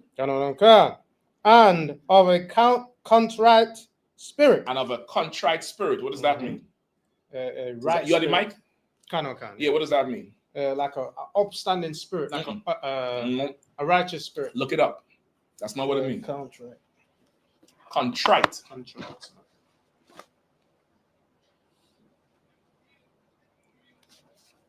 The man that is poor and of a contrite spirit. If I could, sir. 1 second. Let me give him a shot. Let him look it up. Contrite. Similar and opposite words? No, just look for the meaning. It's like Oxford Dictionary. All right. Contrite spirit, feeling or expression, remorse at the recognition that one has done wrong. Is that what you were saying? No. What was that? Contrite. Like a righteous man, I would say that. No. A contrite man do not think he's righteous. No, exactly. So not like I think I'm righteous, but a man that's he wants to do right or is doing right. You know what I'm saying? Like that's a. Read it again. Read it one more time. I'll come to you, sir. Right. Read it one more time. Feeling or a feeling or expression of expressing remorse. Remorse is what? Like you're sorry for something. Yes. Right. Like you've sinned and you repented, and you're sorry for your sins, etc. Okay, it's deeper than that. It's you've done something, and you're broken because of it. Right. You're broken. You're not proud about shit. You don't think you're better than nobody. You done did some shit you should die for. Right. You did some shit you should be in jail for. If people found out, they would kick you out the community for. Nobody would talk to you if they found out this shit. You're broken, and because of it, you are humble now. And you're willing to hear the Lord. because your spirit is broken. This usually comes with tears in your quiet places. This usually comes with you taking a bath and you crying. You go to sleep at night and you put that pillow over your face and you shedding tears because you tired of the life you're living, you're fed up and you're ready to change. Right. And you get up in the morning and you drag out that door. Hey, how you doing, brother? I'm all right. How you feeling? You good? You ain't proud. You ain't nothing. You ain't puffed up. You're not Christian. You're definitely not Muslim. Right. You get the point? I don't care. You are broken. Your spirit now is ready to be heard. Is ready to hear. That's a different thing to what you say. You understand what I'm saying? Yeah. All right. Any more on contrite? In the Bible or on here? Contrite there. There says feeling or expression, remorse at the recognition that one has done wrong. Yeah, that was it on that. That's really day one in the UPK. Right.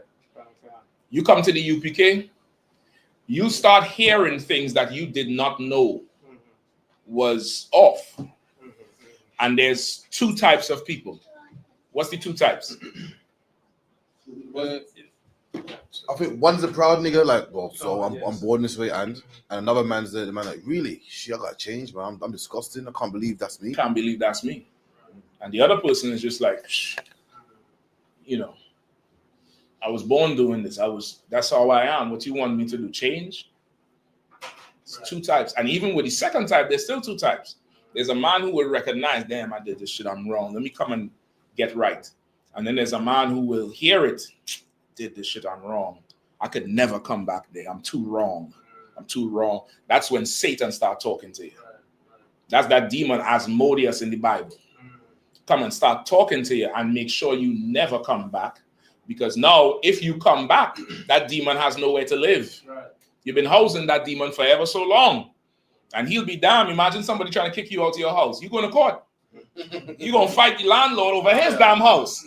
That's the demon. The demon ain't trying to get out of you. So it has to convince you. It has to shame you. It start to talk to you every day. And you just start feeling like shit overnight. And before long, you just stop coming to class. Hey, what happened to so-and-so? I ain't never heard from them no more. They're not answering the phone, nothing. Well, the Lord be with them. And they really, what they should do is come to class and let us battle the demons together. Yes. Let us battle the demons together. You've been battling it your whole life. Have you won, nigga? No. Let us battle the demon together, and the demon will leave you. Because we could gang up on that motherfucker. Excuse my language. We could jump him. Right. Beat his ass bad. Beat him like a thief. Beat him like a petty thief. Right. You get the point? We carry London down there, hack and get hold of him and start. And start to get him done. And before long, the demon leaves and you stay. You get the point? And that's what happens. But going back to the contrite spirit, before you get there, you start to feel what you did. Feel responsibility for what you did. You have your hand up, sis? I was gonna say the same. Okay, no sweat. All right. So that's the man who the Lord will look at. The poor man. The man who is who has a contrite. Where we at? Verse 2. Contrite spirit. Go ahead. The end of verse 2. The end of verse 2. And trembleth at my word. And trembleth at my word. Right. Break that down for me. Trembleth. It's like, it's like saying, damn, like you said, you're curling up in your bed saying, I've done wrong, recognizing you've done wrong, I'll give you a better one. You come to class and you call the priest after class and you say, Salakis, I heard what you were saying and this is what happened and I've been doing this or I used to do that or I'm struggling with this. And you acknowledge now that you've been doing wrong. Or you didn't know no better. That's the best way to put it. You really didn't know no better. And that priest begins to counsel you and let you know your next step. Right? So what is somebody who trembled at my word? Well, someone that fears the Lord, like the fear. How would you know that? How How could I see? Like if I'm looking at it, like if I'm coming to your and give me 1 second. Come on.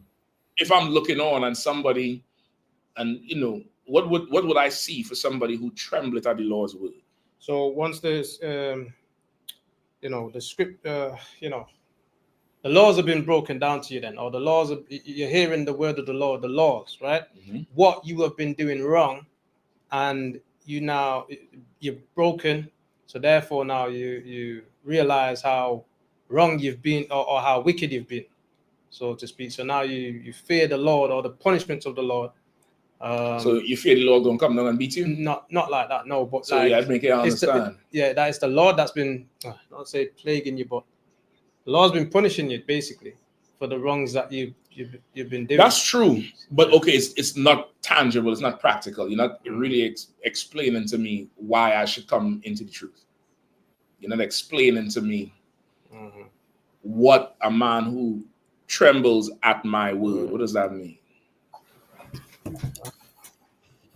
It's like realizing that you've done wrong in it, and what the Lord could do or should have done. Way simpler. Way simpler. Okay, let me get a shot. You'd see a man that is remorseful. Say that one more time. Remorseful. He'd be remorseful. Yeah, but what would I see? Like let's say your family members in the world, they knew you before. Then you come talking this Israelite shit. Right. Okay. How would they know that you tremble at the word of God? Right. By the way you live. Right. Okay. You want it? Let me get a little more. I'm gonna come to you, Cap. Let me get to that one again. Go ahead. Yeah, I was just gonna say change your lifestyle. Okay. What does that look like? So keeping the laws of the Lord. So you've but they ain't around you all the time. That's what I'm saying. What would that look like? Your actions speak louder than words. So your Who's actions. seen the actions? You're going to learn something here tonight about how serving the Lord. I don't know. Come on, Cap. I'm going to say the same thing. You know a man trembles at the word of the Lord because, you know, you don't smoke weed no more. Don't have sex with hoes no more. I don't know that. I don't see you after 9 tonight. Next time I see you might be Saturday or tomorrow on the ends. And between that and next Thursday, I don't see nothing.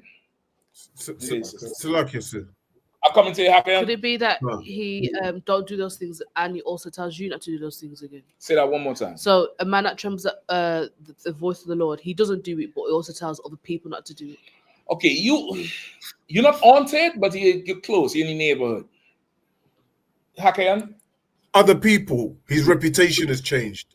Other people will tell his reputation has changed. His reputation has changed, which means somebody else is talking about that person. Yes. And what would that person say? Good things. Everything that he's doing, following the laws. Hold on. Roll back the Christianity off it. Roll it back. Take off that Christian garment and just think life. Right. Okay. Come on, Hakayan. I'll come and take this up one.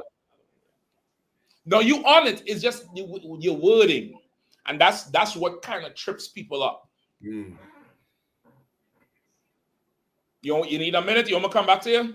If you could, sir. All right, let's that one. So like this. Rob, let me know if anybody trying to answer online, all right? Come on, sir. We have a few answers. Please, say that again. We have a few answers online. One of the sisters said that the person would say that you've changed, sir. Person would say that you've changed. That's the same thing Hakayan said, which is close to it. Good name. Let me get heads up. So yeah, you don't check for holes anymore. You don't do the things we used to do anymore. Somebody would say you've changed. Let's go from there. Yeah, so you're not doing what we used to. You don't smoke weed no more. Okay, before? Yeah. Did the person know if you were smoking weed or not? The person who would say you've changed. Well, if it's a friend or people in your community, then yeah. Okay. So they'll say you changed. I'll take that. You don't do the things you used to do. Yeah. I'll take that. There's something else, but I'll take that. That's a good second right answer. Right. Like the people who real close to you, who you used to go on the missions with. Right. You ain't there no more. You know what I mean? You say you done gone against. You know what I mean? Let me get the sister online answer. I'm gonna come to Radad and the sister. I'm gonna come to Radad and the sister. Get Radad, man. What's the sister online saying? The sister online said one of them might say, "You think you're better than us." Another should think she said is Also to just say the person's name. All right.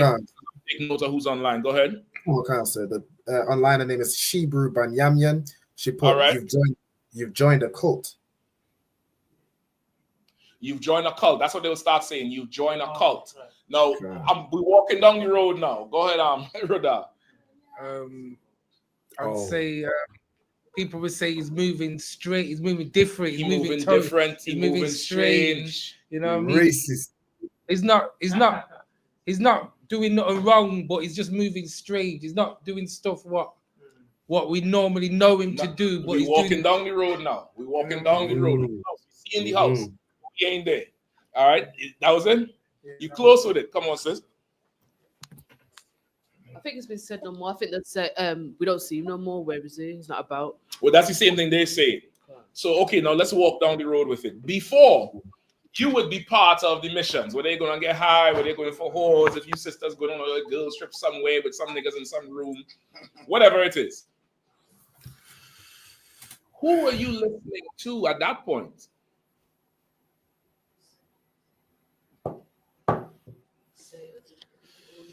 So Satan come in the room and say, "Hey, go get high." Who are you listening to at that point? Your friends, whoever you doing stuff around. Friend, come on, Ruda. You're listening to yourself, kind of. Well, you're not listening to yourself. Listening to yourself is the demon talking to you. Yeah. But what actually happens is there's somebody who has a very great amount of influence in your life. It's usually one main friend. You have a group of friends, but this one is the ringleader. This one is your camp leader in the world. And if they say, girls trip Mexico, you're going. If they say, yo, we outside, where we going? The new strip club down there, yo, they have all kind of, what do they say, exotic women. You ain't never seen that before. Trust me when I tell you. That's your camp leader. But then you come in and you get a new camp leader. And what that camp leader says, you start doing. That's how you tremble at his word. You get the point? Because how did you know you was doing something wrong?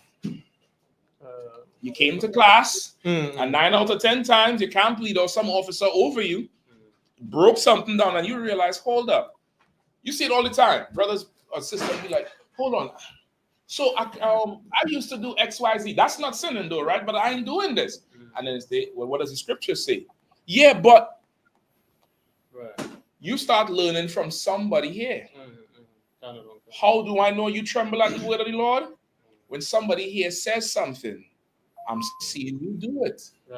You hear it in your own house. Ever since you joined that cult, it's like them niggas is your boss. I ain't following no man. Them, that's your boss now. You listening to him now. You ain't no man. You listening to him. Sis, don't let them brainwash you. You up there listening to them men. Right. That's how you tremble at the word of the Lord. Because in past times, you would tremble at their word. You ain't coming to Mexico. What's wrong? You can't hang with us. You weak. Yeah, I understand. Yeah, you gotta stay home. You gotta stay home, especially sisters. They put pressure on you. They say you gotta stay home. That man had you in check, Gil. Good night. Yeah, she inside, Gil. She And go ahead.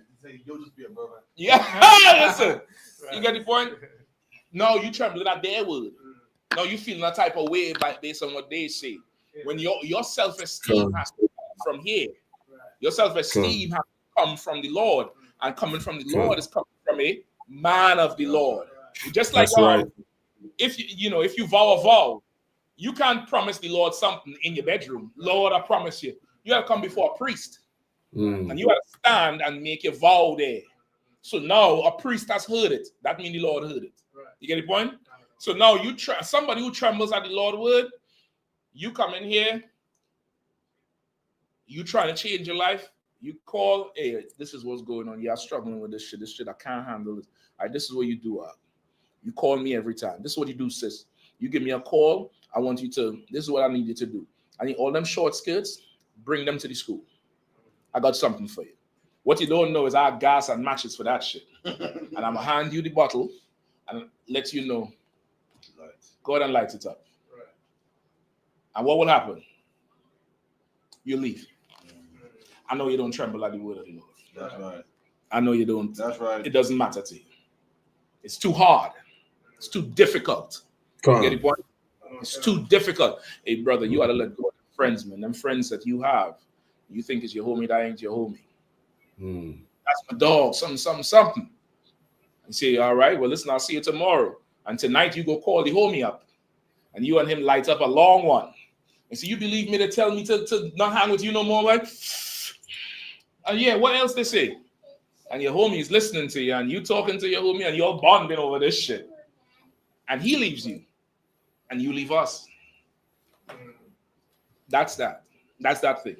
The tremble at the word of the Lord is not you reading this and you, well, all right. That's not it. You ought to obey that man. You get the point? That's trembling at the word of the Lord. Moses went up and what? Slit that lamb throat, put the blood over the door. Don't take out the guts. Roast the lamb whole with bitter herbs. They trembled at the word of the Lord that day. When Moses checked the brother for fighting the brother, he didn't tremble at the word of the Lord then, because Moses was not a man of the Lord yet. When Moses came back, he had the power. And he still had to prove it. He still had to do miracles before Pharaoh. And Pharaoh still ain't listened. That night, they trembled at the word of the Lord. When Matthias said, who wants to live? Follow me. And he took some men and women up to the mountains. They trembled at the word of the Lord. The other people, they did what? They read the Bible. But today is the Sabbath. So we'll just sit here and die like idiots. And they were killed on the Sabbath day because they didn't want to work on the Sabbath, because they're dumb and stupid and they didn't fear the word of the Lord. Word of the Lord is what the man of the Lord says. That's the word of the Lord. The Bible doesn't come alive unless you have a teacher. It doesn't come alive. It does not. That's just life. Let's keep going. Okay, I was looking at whatsoever is bind on earth is bound in heaven. Oh, should we just to say what? What you were saying before, like listening to a man of the Lord, then whatsoever is he said, you go by what he said. Okay, I probably wouldn't use that one. I would use Moses and what's his name? Aaron. Right. That's the one I would more use. Okay. You get the point? That's the one I would more use for this one. Just no, you could use that if you want. Everybody has a different teaching style. I prefer the blunt fact. That's it. You get the point? Go ahead. Okay. All right. That was it. Verse 3. Where was it? Verse 3. 3. He that killeth. He that killeth an ox is as if he slew a man. He that sacrificed a lamb, as if he cut off a dog's neck. He that offereth an oblation, as if he offered swine's blood. He that burneth incense, as if he blessed an idol. Yea, they have chosen their own ways, and their soul delighteth in their abominations. Break it down for me. So he that's offering up an ox is like he slew a man. I think that's where the Lord is not. The Lord don't want that sacrifice because they're no, it's not nothing to do. Oh, okay, yeah. Damn. Now let me read it. Let me read it a little more fluid and see if you could get it. He that killeth an ox is as if he slew a man. He that sacrificeth a lamb, as if he cut off a dog's neck. He that offereth an oblation, as if he offered swine's blood. He that burneth incense, as if he blessed an idol. Yea, they have chosen their own ways, and their soul delighteth in their abominations. Is saying that a man's so contrite and whatnot is so humble that when he's no, sorry. Not the humble man. Go ahead, come on, go ahead, Cap. You was gonna say something else? Yeah, the other part was, is it like give me a sacrifice, but I don't accept it. It's like you sacrifice a dog to me. So like, no. So like, okay, it is like that, but not like that. Is it saying that these men who are doing these like sacrifices, but they going on like it's righteousness, but they're doing wickedness, basically? Yes, that's what it's saying. It's saying like they would be reading it.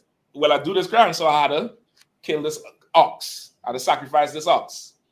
But they're killing the ox like it's killing a man. Like they so, you understand? They're not doing it in the right spirit. Right. You understand? They they offer it an oblation as if he offered swine blood. Right. I like to say this would be a tithes. For those who struggle with tithes, they struggle with tithes like paying it is an unclean thing. Like you had to beg and threaten somebody. I don't threaten nobody. I tell them once, and after that, I wait until the phone rings for the call to help you pay your bills. And then I go into the memory, into the Rolodex. Hold on. Last time you played tithes, blow the dots off. And say, oh, you played tithes in 1922. Shit.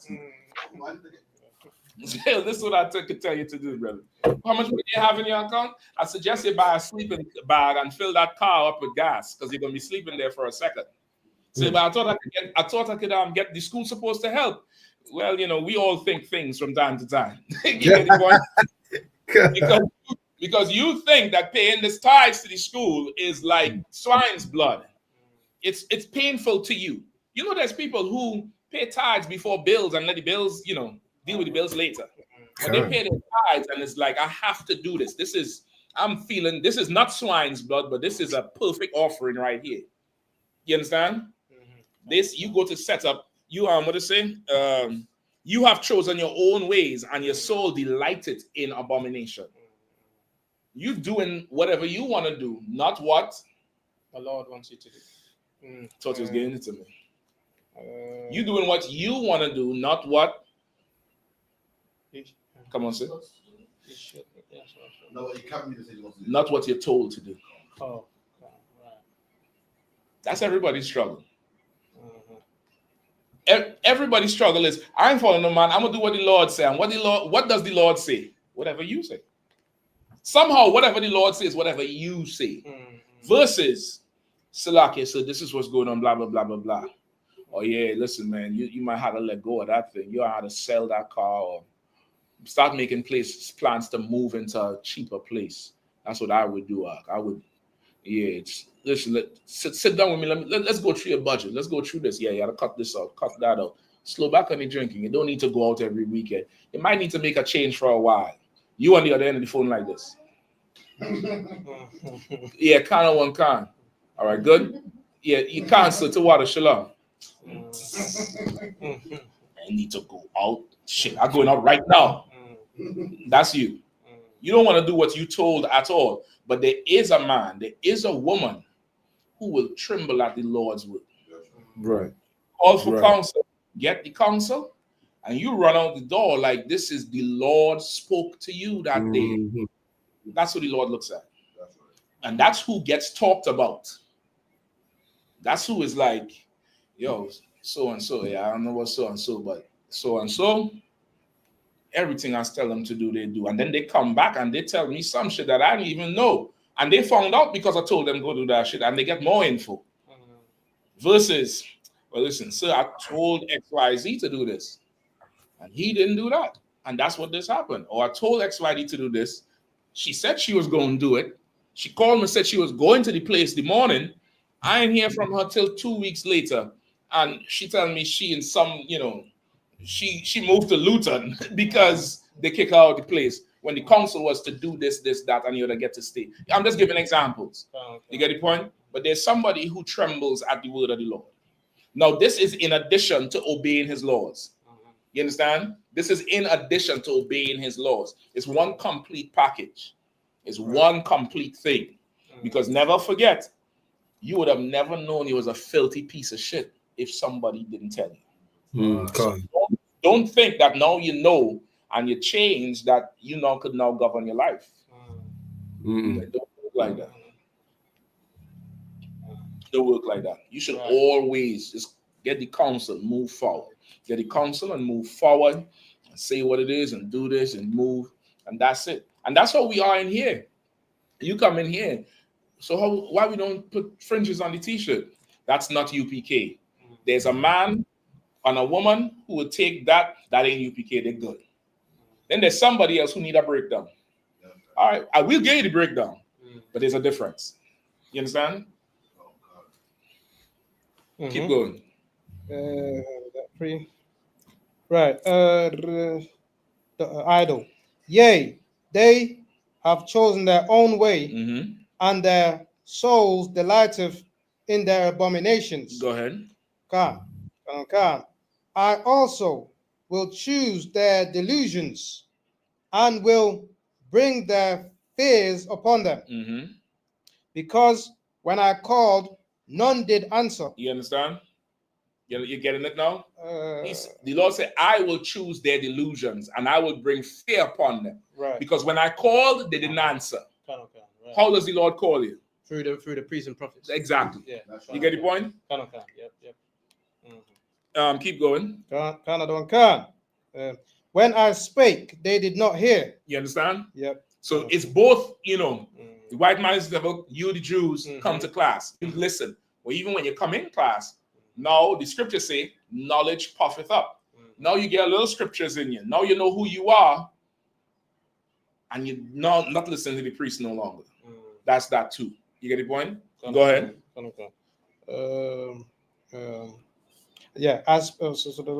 They did not hear. When I spake, they did not hear. But they did evil before mine eyes, and chose that in which I delighted not. You understand? And it's not an overnight process. It starts with you just start. I don't agree with this. I don't agree with this. I don't agree. And I'm not talking about we don't agree that you should wear blue and I should wear black. I'm not talking about that. I'm talking about the UPK way. Right. What we teach. It starts with it's a little deviation. You do interior design and decorating, right? Imagine you hanging a drywall. That you'll have those up here, right? Imagine you hanging a drywall, and as you tack it to the stud, it's a little bit off at the top there. You don't realize it until what? You hang the next one perfect, and you see as you go down, it's the separation. As time goes on, the little deviation that you didn't agree with some breakdown, as time goes on, we over here now. But it starts with this one little thing here. Right. You get the point? That's how it is. So now you ain't hearing the Lord. You ain't listening to nothing the Lord saying, which means you ain't listening to nothing the priest telling you to do. Go ahead. Verse 5. Hear the word of the Lord, ye that tremble at his word. So who is the ye that tremble at his word? That would be the one that listens to the priest of the Lord. Right. Simple. Yeah. So he's now saying, hear the word of the Lord, ye that tremble at the word of the Lord. Right. Go ahead. Tremble at the word at his word. Right. Your brethren that hated you, that cast you out for my name's sake, said, let the Lord be glorified. But he shall appear to your joy, and they shall be ashamed. All right. So he's saying the one who would obey him, the one who hears his word, who tremble at his word, keep obeying his word. because the brethren that hated you for obeying the Lord's word, they cast you out. They don't say, you gone. And they say, man, that's it. We leave that there. The Lord will appear to you. You're going to be glorified. They're going to be ashamed. Right. You understand? And that's that. Mm-hmm. Like that camp we had in the Bouldering Arc a couple of years ago. You'll get that a hand because I know who was there with me was glorified, and who was not there was ashamed. I understand that part. I get that. That thing you'll have no idea. My soul is tied to y'all forever. Y'all call me and say somebody gave you problems. I'm appearing. That's right. I'm appearing. You get the point? It was a glorious day. It was an absolute glorious day. You get the point? I hear all these stories. The brother down there in London, Hakayan, he had he walking his dog. These Pakistanis trying to beat up this Asherite sister. They're trying to. The brother got it up. The brother got it, brother. Go ahead and grab a seat, priest. Let him handle it. The brother, you're focusing on. Come on. They try to beat up this Asherite sister. Hakayan pull up with the dog. He separate two of them like he in a court of law. He put the Pakis on one side, the sister on one side. He interviewed the sister, then walk across with the dog, interview the Pakis. The Pakis' voice changed every goddamn thing. She gave him the whole rundown on the thing, and the thing was solved. And she listened to the priest of the Lord. Right. She didn't know who he was, but she listened. Her husband came home and thanked him and all that type of shit. Like you listen to the priest of the Lord, brother, your life is going to change. And you're going to do miraculous things. Or you could not listen to the priest of the Lord and be an example. You get the point? You understand? Finish over. Verse 6. A voice of noise from the city, a voice from the temple, a voice from the Lord, a voice of the Lord, that rendereth. Grab the heater over there for him. Where's you have one? You have an extra one? Yeah. All right. If you have an extra one, grab it. Lame. Oh, could he sit on this side? Yeah. All right. Kwam, sit on this side right here. You're a big man now. It have battery on the phone? Yeah. It have enough? No sweat. All right, go ahead, Zap one. A voice of noise from the city, a voice from the temple, a voice of the Lord that rendereth. Hold on, that is only 5 you wanted? Up to 7. 5 to 7. Okay. So like 8, up to 8. Oh boy. Yeah, just to. You should take your one verse out. It's 9:06, and I still ain't getting to my topic. Oh, so that's right. Goddamn, it's what it is, brother. We have all our time. All right. Yeah, that's it. Then I can. You could go with a shame. You want to get the other ones after? Yeah, kind of. Yeah. Okay, no sweat. 6, 7, and 8, right? All right, cool. Anything else? Any other questions from anybody? If not, come on, sis. Oh, it's like I just wonder if this precept proves that Adam and Eve weren't the first people on earth, or is it talking like future tense? Genesis 4, 14 to 15. If the precept proves what? That Adam and Eve was not the first people on earth. Okay. Genesis 1? 4, chapter 4, verse 4. Chapter 4, verse 14 to 15. All right, let's hear it. Genesis chapter 4, verse 14. Behold, thou hast driven me out this day from thy from thy face, from the face of the earth, and from thy face shall I be hid, and I shall be a fugitive and a vagabond in the earth. And it shall come to pass that everyone that findeth me shall slay me. Right? It's just 14 alone, or? It's just 14, 15. Is that like future tense talking about, or is it talking like when he moves out of the? Okay, it's not future tense, but this is not strong enough by itself to prove that Adam and Eve was not the only people on the earth. The Christian is going to tell you that's talking about the future, and he's talking prophetically about his children, and that's in the future. What you want to prove Adam and Eve was not the only people is 1 and 26. Unless you have those already. You have those already? I'm not sure. 1 and 26. I believe it's 1 and 26. Can, yeah. All right. Yeah. This could work, but not by itself, because you're gonna get that response from them. All right. Let me get 1 and 26. Can. Genesis chapter 1, verse 26. And God said, "Let us make man in our image." In fact, hold on. Let me don't complicate it. I'm coming back to that. This would work if you just keep reading on. It'll tell you. From 15, you read 14, right? Keep reading 15. 15. 15. And the Lord said unto him, "Therefore, whosoever slayeth Cain, vengeance shall be taken on him sevenfold.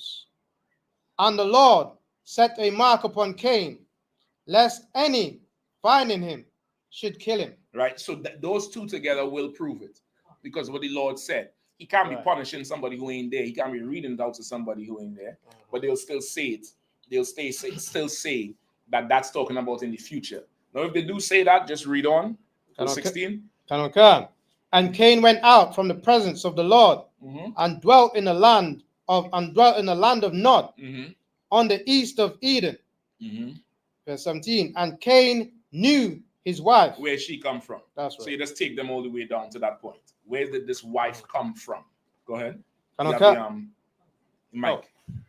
So, yeah, I was talking to one of my family members about it, and they were saying that basically, one Adam and Eve had like sons and daughters basically, and the Genesis it's not in like the next day. It's over a time span. Okay. So he already had a wife. That's why. Where he get a wife from? I don't know, but they're saying that he already had a wife from one of Abel didn't have children, Seth's children maybe. That's what they're saying. So I didn't understand. They're saying he had sex with his niece. Can't. Because you just tell them that's what goes on in Christian church. That's right. That doesn't go on in God's word. That's right. You get me? In the world of the Lord, you ain't gonna have sex with your niece. Right. And if not his niece, what are you saying? Cain had sex with his sister or something? Or one of them. Yeah, that nasty shit goes on in the Christian church. And say it just like that. Don't be nice with them. Because they're trying to say the Lord's lineage come from a bunch of sexual deviants. So you have to put that back on them. Go ahead. So there's another scripture too. Give me no, that's not. Go ahead. So a lot of Christians will say that because God made in their mind, God made Adam and Eve like directly, like the first people on earth. So they were like subhuman sort of thing. So they didn't have the sort of mutations we would have if we had sex with our family. So that's why they accept. Like where does that come from? Do you know like obviously I know it's rubbish. Where does that come from? Like sexual deviance. That's where it comes from. You're talking to a homosexual or a lesbian or a pedophile. That's where that comes from. Yeah, they're pure, so they didn't have mutations and stuff. So it's okay for a brother and sister to have sex. Because today, if a brother and sister have sex, they'll make a retarded child. Not retarded. What's the word? A child that's disabled, disabled, not even disabled. A child that doesn't have, that is born with physical challenges, right? But back then, it's you could freak your sister with shit. Goddamn, right? Yeah, you nasty mother, and begin to curse them out. Don't have no respect for them. Don't.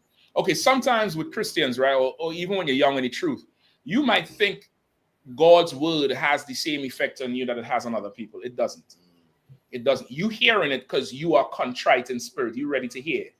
They are not. They need to be broken. Break them. Break them. Cuss them out. Right.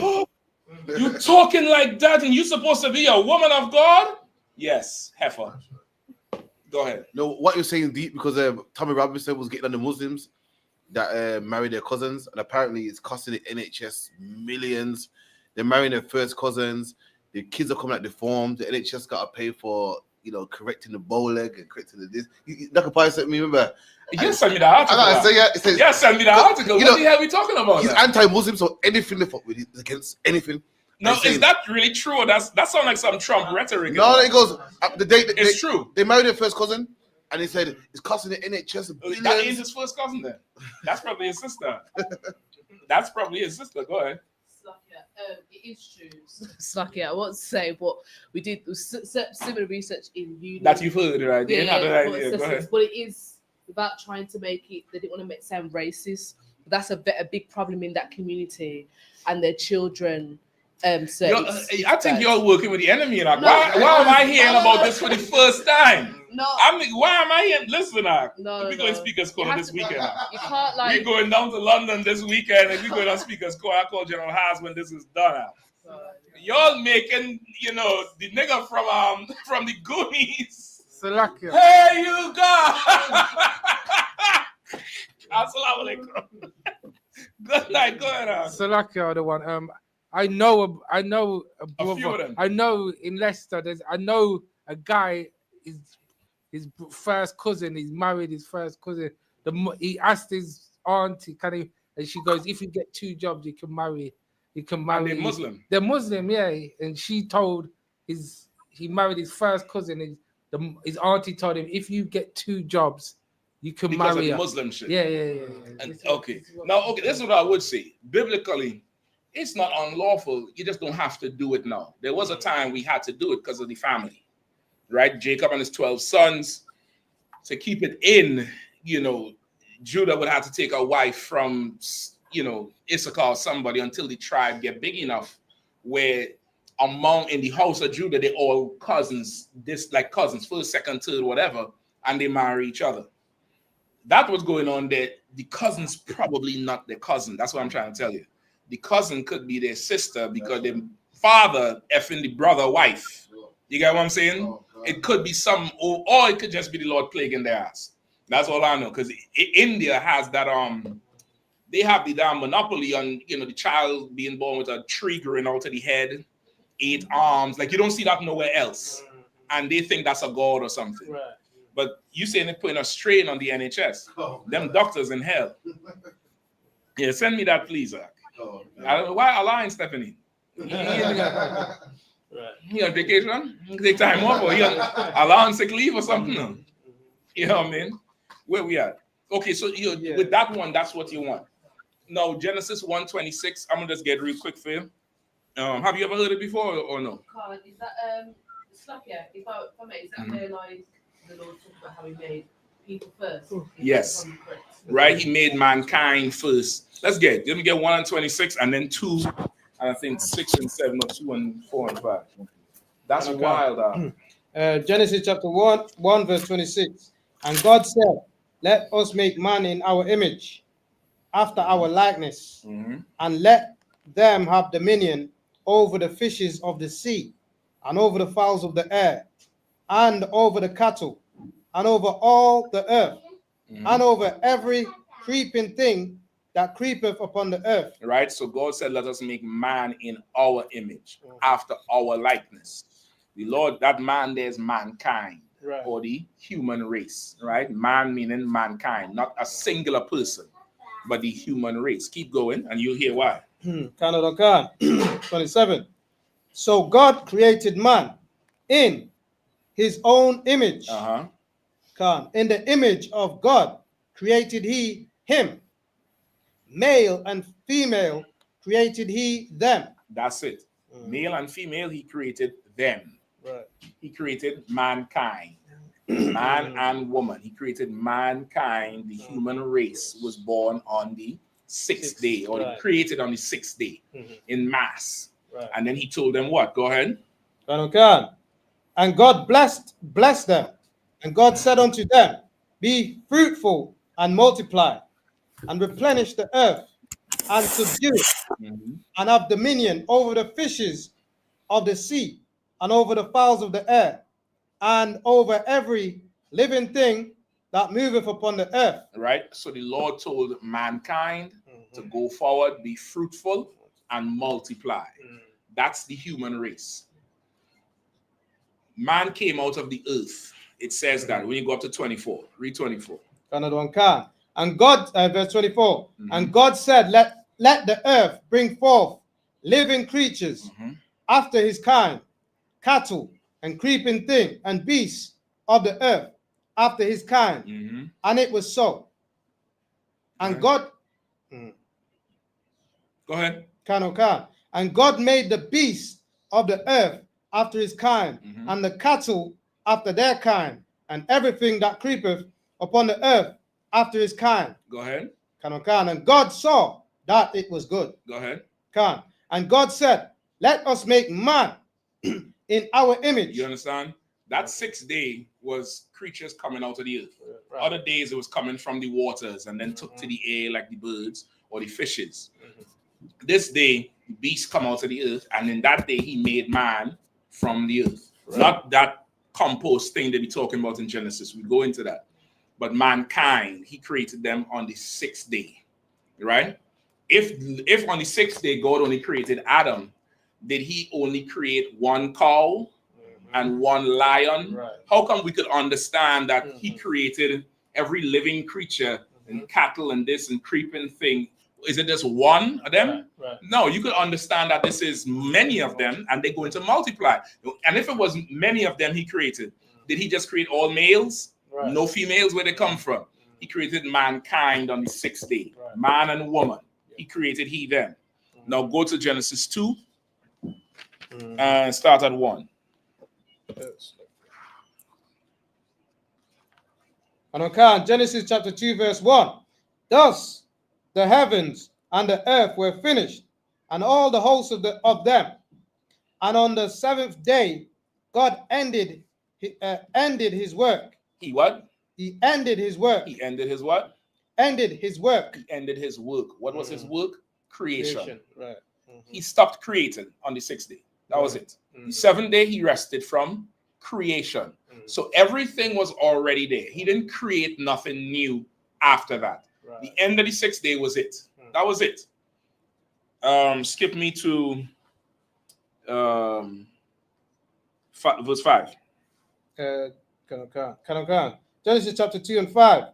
And every plant of the field before it was in the earth, and every herb of the field before it grew, for the Lord God had not caused it to rain upon the earth. Right, the Lord didn't let it rain upon the earth at that time. A mist, like dew, would come in the morning and water all the crops. Right. There was no rain just yet. There would be dew, like a dense fog, this thick, real dense with moisture, and that's where the plants would grow from. That's where they would get their water from. Go ahead. Yeah, so like in the early morning, if you go out. Worse than that, but similar. Right. Similar, where it's wet and the grass, there's dew. You could even see the fog sometimes. Go ahead. And every plant of the field before it was in the earth, and every herb of the field. Go ahead, keep reading. Let's keep reading. Herb of the field before it grew, and for the Lord God had not caused it to rain upon the earth. Go ahead. And there was not a man to till the ground. And there was not a man to till the ground. Right. What does that mean? Mike, please. Is that before man was created? You tell me. Because if there's no man to till the earth, there's no man about. That's where you lost the argument there, sis. That's it right there. The Christians have it. See, she don't know what the hell she talking about. You just told me the Lord rested from creation on the 6th day. So how could you now tell me there's no man? Not sure, sir. No problem. Anybody? First and foremost, what do you think about the Queen 12? I'm getting used to it. I'm getting used to that. I'm thinking it's a sleeper because I ain't really tasting it. You see, I add the real nephew to the thing, but I think after a minute, I might feel it, but I mean. And a good place till you have a bad episode. And a good place. Go ahead. No man to the ground, meaning no man to put the place in order. Like there's no farmer. Exactly. It's just like how women say, there's no man or there's no good man around. Oh. You get the point? I'm done with men. I'm done with all man. It's how people talk. There's not a man to till the ground. Meaning, it's like saying there's not a soul who could manage this. There's not somebody who could handle this burden. There was not a man to do it. There was people, but nobody wanted what? The responsibility. That's what I was gonna say. Yeah. Nobody wanted the responsibility. Responsibility is a thing, brother, that terrifies most people. terrifies the hell of most people. I've seen some video. I think it was shot in the UK, and they talked about these people who do these street interviews. They go out there and they interview people on different questions, and they break down the cost of raising a child from 0 to 18. Right. And somehow the math come up to £250,000, right? Cumulative over 18 years. They said it costs £200,000, and they break it down per year, per month, per week, and per day. Right. And is these young, what do they call them, the Gen Zers or the millennials? The one with the funny color hair and the big nose, the nose ring, and the ears stretch out here. I say, damn, it costs that much? Right. Ooh, I don't want no children. And you're talking about, I'm thinking about one. Imagine you got 2 and 3. And they just like, oh, I don't want none. It's just don't have no children. Right. You don't want no responsibility. Just how you look, I can just tell. You don't want no responsibility at all. You don't want to take the blame for something. You don't want to feel the pressure of this thing or this person is depending on me. And if I don't do it, this thing fails or this person doesn't eat. And that's people for the most part. That is people. And that's why you need the police. That's why you need, laws, and you need to be policed, because you don't want to even take responsibility for your own self. Right. So, okay. Mike? Yep. Do you know when it says, do you know you say no one wants responsibility? What is that scripture talking about? Like, what didn't people want to do? Till the ground. What There do you was mean? no man. To till the ground is to manage the land. Like a farm is a wilderness without a farmer. You understand? A farm is a wilderness. Think about the animals that's on a farm. Give me some. Cow, goats. Cows, goats, chickens, sheep. This kind of together. Chickens, Rida. Chickens. What else? Horses. Pigs. Just so you all know, pigs is not unlawful. You can have a pig as a pet.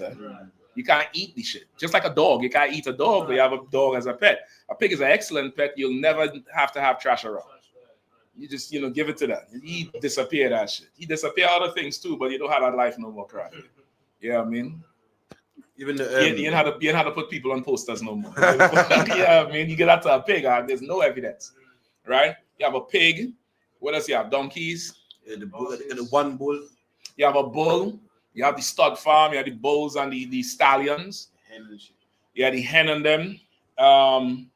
So now, without you organizing the farm, the horses will trample the goats. The goats will eat everything. The pigs will eat the chickens. You get the point? There'll be utter chaos.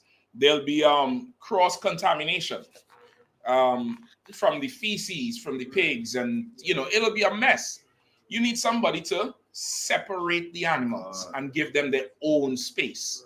And somebody who's responsible for bringing food for them and cleaning them and checking them out. You got caring for the animals, caring for the land, not just the animals. You got to know, you got to have a pasture to be like, we got to move the animals this time. We got to carry all the cattle over here. They don't graze this land down. Let this land rest. Let it rest. Let the grass grow back. I might have to put some, sprinkle some compost from all the bananas and old fish and meat that lying there. I could take that, turn it over, cover it down so the heat help the organisms break shit down. And now I have rich manure, rich compost. And I go and I spread it on that land so it grow up more. Meanwhile, these cows and them grazing or horses in another pasture. You need a man who takes responsibility. That's right. Who knows these horses and this cattle and the chickens depend on him. And if he don't rise, they don't live, they die. You get the point? You need that. Who wants to do that? Who wants to do that? I can tell you who don't want to do it. Them white people who trying to kick every Mexican out of America. That's right. They don't want to get up and pick no oranges, no grapes. That's how I.S.U.P.K, down there thriving. You get the point? We do the jobs they don't want to do. And when we're gone, they won't want to do the jobs anymore. That's right. Still won't want to do the jobs. Go ahead. No, what you said was key. Like, even with the Windrush, the white man did not want to drive no bus. So I ain't driving that big red thing. Right. Benjamin come over here, drove the bus, and then all of a sudden there's a problem. You know what I mean? But again, what you're saying with the farm and so forth, it takes a man to put it in order. I think Mercer's had a tune called Two Bulls Can't Be in One Pen. It takes a man to, put a bull here, a cow here, separate and stop, arguing and fighting and so yeah, forth. you're going to have to be the law. You're going to have to be the ruler wherever. You're going to have to be able to organize wherever. You want to take responsibility. And taking responsibility often means you don't have a personal life for yourself. Your life is not, you can't just, pick up one day and, go sightseeing. If you want to go sightseeing next Tuesday, you have to put things in place from 2 Tuesdays before so that you have enough things there so you could take some hours off. It can't take too long. Who wants to live like that? Nobody. There was not a man to till the ground, and the earth was a mess. And the Lord had to raise Adam out of the earth. Not the literal soil, but the people that was around. The people, how they were living. You get the point? That's how the Lord had to raise Adam up. Let me explain it even more crystallized. You understand what I'm saying, Nakapaya? Let me explain it to you. Put back up the picture of them, the indentured laborers. You have it still, or you're deleted? Should be here still. Yeah, I got it. Come on. And these people here, right? Sure.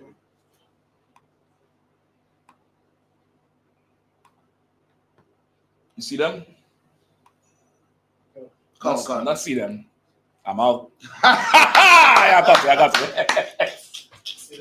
you. Right? Look, they're not even dressed right. Even till this day, they make food with their feet. You get the point? Now they come over by us. They start dressing different. They start cooking with running water nearby. You know how much people don't do that? They have one basin to rinse everything in, even your hands. The potatoes getting washed in there, the meat getting washed in there, their feet getting washed in there. We wash with running water, which is why we have a tradition in all the Benjamin Islands, cooking by a river. You go down there, get the water, you wash everything right there, you take it away. You get the point? That was the earth before Adam. And you could find that in every society. Chinese, the Hamites, forget about the Hamites. Till today, they fufu. And you only eat with one hand. Why? They need another hand for something else, I guess. You want it because the other hand is to wipe their ass. Because remember, they're not us, they're not clean. You get the point? That's the whole culture of eating with only one hand.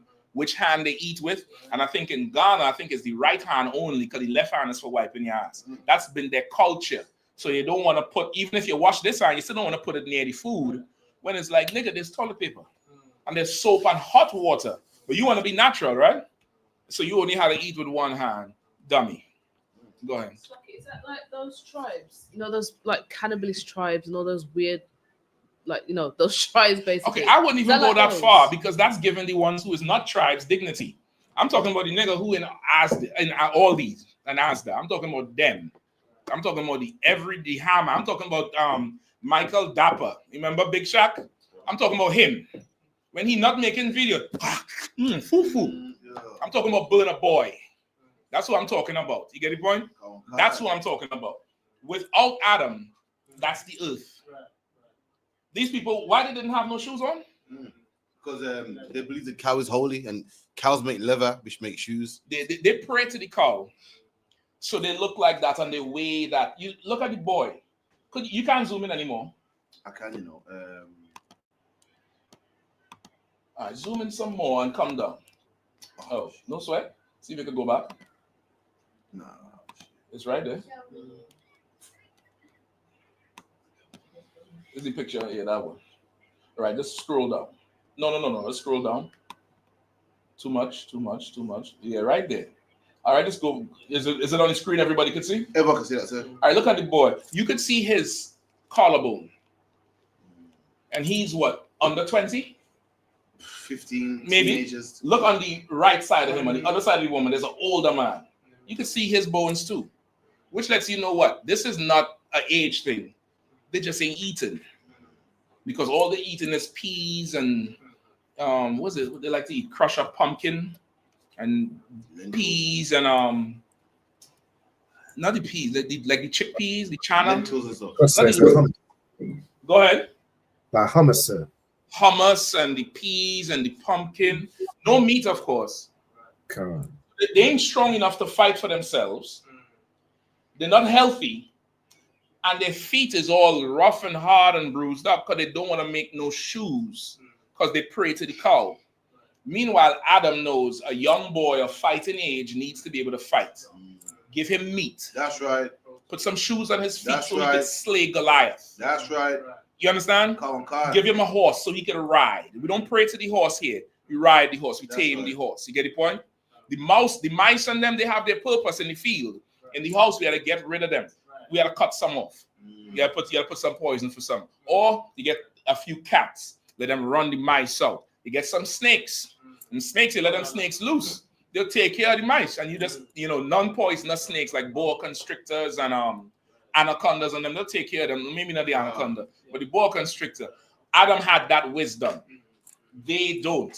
Look up, damn, I'm gonna have to do this topic another time, boy. You're always doing with this shit, man. Look up the Aguri in India. Aguri, AHGOURI. The Aguri priests in India.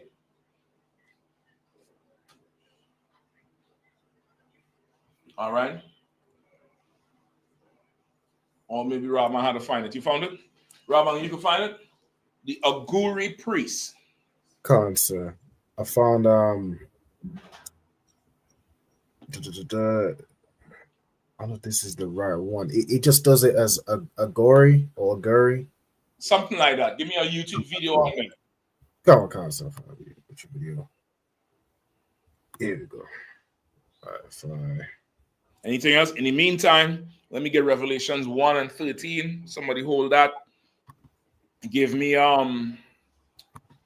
Joseph, the father of Christ. I have this video, sir. Go ahead.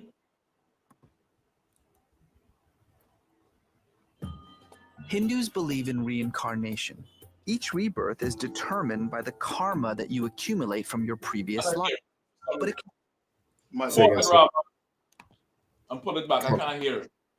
Don't play too loud in no cap. All right, go ahead. Carnation. Robin, Hindus believe in reincarnation. Each rebirth. Flag. Robin, you gotta be careful. We can't get flagged. I hope it ain't have no, dumb shit on there. Okay. All right, let's play it so far. Let me see. We'll stop it real quick. Let's play. Is determined by the karma that you accumulate from your previous life, but it can also be affected by Hindu notions of purity.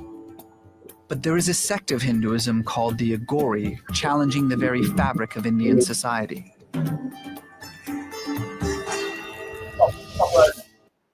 Go back a little bit, Rahman. No, too much. I said a little bit. Just play it. Society. Right. Come on. I don't know what you're doing now. Just a little. Let's go back slight. Constant, like it might be a slight delay, sir. Okay, no sweat. I need the picture with him up on the screen first. Constant. Right? All right. So they're about to introduce here the Aguri priest, right? You all familiar with seeing this? With the makeup? East Indian? Anything looks familiar here? What's that? With the dark con. East Indian thing. Since they came in the truth, like I noticed that they look exactly like a Rasta man. Like that's just like a Rasta man. That's where Rastafarianism came from, right? And we're about to see it. But you see the dot on their forehead. Anybody knows what the dot is? It's period blood. That's what it is. It's supposed to be period blood. Even though you see it on them now, that's what the red dot is, right? I'll send you a video to post. I did a class in Trinidad, and Trinidad is run by the East Indians, and I was shocked. The class was on the Aguri and Rastafarians, and through this research, I got to find out that there was this is all a myth. This is their mythological belief. This is not real, but this is what they believe. You know, they had a god Krishna, and Krishna had some wife. I forget the wife's name, and he had what they call a consort, which is like an outside woman. And he, I think the consort or the wife was on her period sometime, and Krishna couldn't go with her. He went with the consort. And there's a whole sect of them, which is a major sect in India, that honors the wife and saying she's still holy, even though the man didn't want to be. He wanted that. It's just the whole multiple wife shit. And they have this temple that they go to every year, like Mecca or like Passover damn near. And they have these statues of this woman, skin out. I mean, straight out, chicken, yeah, I mean, skin out. And you ever see the funny poses where they had their hands like that and their legs to the side? It's one of those. But you think that's how they made the statue? No, the woman is open, and between her legs there's a little hole, and from the inside they let red paint out. In the earlier times, it was blood they collected. They trying to say it's animal blood. I know a heathen. I know they're trying to get as close to the real thing as possible. These are people who put the child in shit, in cow shit, thinking the shit will bless them. I ain't lying. I'm not degrading nobody YouTube. This is their culture. And they would all walk up to the statue with the woman's legs open and wipe their hand like this and dot the head. And that's the red dot. The red dot is supposed to be menstrual blood from this wife of a god. Let's go. That's why Adam was needed. That's right. Adam was needed, so you ain't putting a red dot on your head. That's right. God damn. Go ahead. Come on, Mike. It's like with Islam, with that Kaaba stone thing, with the vagina looking thing inside of there, they've got that. These have got something. It's all women, worshiping. Well, not just women. The Egyptians worship a phallus, which is the male member. Well, that's the obelisk. That tall obelisk that goes up in the sky. That's a phallus. It's who else does it? The European wears the necktie, which is a phallus hanging from your neck. So it's not just women. It's they're all deviants. And that's what you have to look at. You have to look at the earth before Adam was. You hungry? Eat whatever's nearby. Right. That's why you look at all them not nature. Them those people. You know who Anthony Bourdain is? He used to be on CNN. He died now. He committed suicide because he was such a horrible homosexual. Was a drug addict. He used to be on CNN, and he had a program called Parts Unknown, where he'll go everywhere and try all these weird foods from different people, all in Congo, Somalia, and sometimes they're eating big ass worms out. But it's a delicacy to these people. Right. A heathen, he hungry, what's close enough and too slow to run is good in the pot. You get the point? He went to Somalia, brother, and they took some camel meat and wrapped it up and buried it in the ground until it gets rotten. Some delicacy like that. If you think I'm lying, just look it up. Some delicacy in Ethiopia with camel meat that they bury and pull it out and you eat, and the thing sliming like cheese. And he ate it. That's a heathen. It takes a responsible person to fatten a calf. Right. Over time. And then you fall in love with the animal. You don't want to put the animal to death. Because that happens too. It's like, I know this cow since the cow was meant to be eaten. And you go and you humanely put it down and you cut it off and the leather goes over here. The horns go over there. The woman go make earrings out of that. The skull goes over there for furniture. The bones, bury that. The tripe and stuff, you put that away, you bury it, whatever, you feed it to the pigs. And you cut the meat up and share that out and make sure this person get, that person get. That's a responsible person. That's right. Anybody could go pick up a worm. You understand? Anybody could go pick up a worm, pull an alligator out of, a swamp. You ain't grow it. You just pick it up and put it in your mouth. Like a child. You see a child when they just get in the legs, they walk around. Everything. Everything. That's the heathen. Go ahead, It's like, sis. yeah, Gordon Ramsay did a show. Chinese eat shark fin. I don't know why, but among rich people, shark fin is like a delicacy. Yeah. And apparently it tastes like nothing, but it's a thing that they like. And I think it's a certain type of shark, not just any shark. I think it's a certain type of shark they eat. And shit, Benjamin eats shark too. A bacon shark. Yeah, I mean, goddamn. You get the point? What was that? Playing the video, sir. Go ahead, Rob.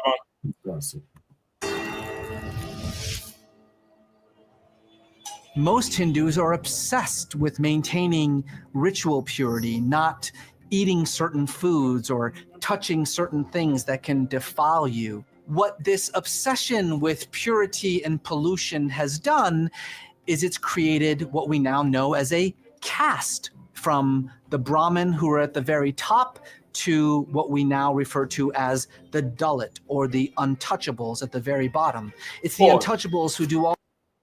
Right? The Brahmin is those lighter skin East Indians. See those light ones? That's the Brahmin. The ones who in Bollywood. The ones who in your banks. The dark skinned ones is the untouchables. That's who they sent over to the Caribbean. You understand? That's who they sent over there. Not the Brahmins. Them untouchables. Who they see they shoveling shit. Slumdog Millionaire. That's the untouchable. You get the point? The part before where they talk about they hung up on ritualistic things. That's like the scripture we read. You could start to read this and become ritualistic in it and develop a whole new thing that has nothing to do with God. But you'll be able to go in the Bible and pull, yeah, it's right here. Right. But that's not the Spirit of the Lord. That's what they did down here. You get the point? They had certain laws, but they become so obsessed with it, like boom, boom, boom, that this becomes something else. Keep going. Go ahead. Like them Pharisees, what say you Similar didn't wash to your that. hands and all that. Similar to that. Right. Go ahead. Go ahead, As Rahman. the Dalit, or the untouchables at the very bottom. It's the untouchables who do all the work that nobody else wants to do. They're the ones who clean the streets, pick up the garbage, deal with the sewage. Go ahead. Things that would defile a pious Hindu. When body is burning, if anybody get this ashes in his body, power is coming from there. The Igor believe that God. He's talking to the dude in the documentary. He got skulls right there. That's not a prop. People. Right there. Keep going. And he's a fat Aguri. The Aguris don't eat. They're like bones. They're a bag of bones. Go ahead. God lives within you. And if God lives within you, then nothing you do can defile you. Play it back. Play it back. If God, they believe God lives in you. That comes from the Bible, right? You cannot have, and if God lives in me, nothing I do could defile me because it's God. So they could have sex with their brother and sister. Or the uncle could have sex with a niece. Or you could have sex with a baby. Which is why I said, I don't think they're marrying the cousins. Remember I said that? I don't think they're marrying the cousins, Zach. I don't think so. Go ahead. From there. The Igor believe that God lives within you. And if God lives within you, then nothing you do can defile you. Pause. A very... Read it out there, whoever seen it. Read it out, Rabban. What's it say? Come on, so it says, fulfill everyone's wishes. Hail, divine mother. Hail, Lord. So they believe in there's a woman, some woman goddess, because they have the thing too. Right. And they believe in this woman goddess, Shivrati or some shit like that is the broad name. And they believe that she's a god and she is pure and she's not to be touched. She's so holy and powerful. So they take a stick, maybe about half this length, and they take their penis and roll it around the stick and twist it around and mutilate themselves so that they don't ever get an erection for a woman or the god, because of course an erection would mean you would defile the god. Does that sound like immaculate conception? Right. I know these things because I researched them. Go ahead. Like being a nun and all that other stuff as well. With the same thing, being the nun with the Catholic and you gotta go whip themselves on. Just go next door and have sex with the nuns, man. God damn. Go ahead. Give her the mic. How do they have children if they're gonna Children? You let a child go around him? You see, I don't know if you can see this thing on the screen. Okay, I'm about to tell you why he can't have no children. He don't have children. This is a sect of priests, like pundits or something. They're not regular society, but the society looks up to them. Keep going, Rahman. Oh God. Small movement, mostly of ascetics, prove this belief by taking part in ostentatious displays of defilement. Stop. They will. He's also East Indian, so he's trying to make them sound regular, ostentatious. They take part in some nasty shit, Akim and Aquafia. That's what this is. Keep going. Oh God. Cover themselves in the ashes of the dead. They will eat rotted corpses. They will drink their own urine. Oh my goodness. They will sleep within the cremation grounds. It's an idea that's very difficult for everyday. Holy Emmanuel, you seeing it? Are you not seeing the Rastafarian right there? No, they would sleep in the tombs, eat the powder, eat the rotted flesh. The man in the scriptures, he was vexed with demons, would also sleep in the tombs. And he would also assault people. It's going to go on. As I'm wary to play the rest of it, Rahman. We might get flagged. I don't want to jam up the other channels. But it goes on to tell you that these people are cannibals. And they threatened the person doing the interview. Because he said, somebody, the translator told him, yeah, they are cannibals. He said, cannibals, they'll eat people. And he said, eat people. So they'll eat me. And the one in the red with the flowers in his head start to go off on him and will like come up to him like, yeah, we'll eat you and you on the menu. And that's them. That's who in Asda. That's who in Aldi. That's who driving around in the big body Benz with the dot on their forehead looking at you like you filth. I'm just helping you with your self-esteem tonight. When you are the light and they pull up and they're looking at you and they know they're driving something 3 times what you driving, just look at them and know that they're putting that baby in shit and they're putting period blood on their forehead. Go ahead. Who are they, Hannah? No, I saw a video in Trinidad. The East Indian woman called a black woman a monkey. It's like, you're monkey. I was like, look where you come from. Exactly. The cheek of it. I'm trying to tell you. I'm just trying to tell you. Now, y'all done wreck my whole topic tonight. I'm Rob and I'm going to tell you, we got to rename this class because they're going to be like, what the hell Christ had to do with this? Everything, nigga. He's the man to till the earth. He's going to rule the earth. That's right. Right? So, this thing here says, the Lord said there was not a man to till the ground. He went on to take Adam out of the mess. Like that there's muck. Even put back up the picture you have up there. The dust on their face, you think is powder. That's the ash from people that burn and ground up bones. That's what they would do too. They'll take the bones and grind them up and put that on their body and eat rotten flesh. They wouldn't kill a cow and barbecue it, but they'll eat rotten flesh. They're full of demons. That's right. They're full. That's why the God sticking out the tongue with 8 hands and it's full of demons and you not. And the Lord needed a man to till the earth and to not do this, not have sex with children, not have sex with animals, know what to do. And he gave Adam that. Adam was already there, living like everybody else. And one day, the Lord raised him up. You get the point? The Lord spoke directly to Adam, and then Adam passed it down to everybody else. Until the Lord spoke directly to Noah, then Noah passed it down to everybody else. Then the Lord spoke directly to who? Abraham. Right. Abraham passed it to Isaac. Isaac passed it, Jacob to the 12 tribes. The Lord took it from there. That's our life. That's how we live. And who don't like it, listen, they ain't how to fight them, man. Hungry coming. That's what Commander Johnny said. I've been saying this for a few years now. You ask Zach, skinny coming. I'm trying to tell you. And when skinny comes, everybody will believe this. That's right. Everybody will tremble at the word of the Lord. Right now, everybody has options. They could go to the heathen and get what they need. But when the heathen close their doors and beating them out their neighborhoods, now they'll turn to you. And if you say, thou shalt not eat pork, Canada one can.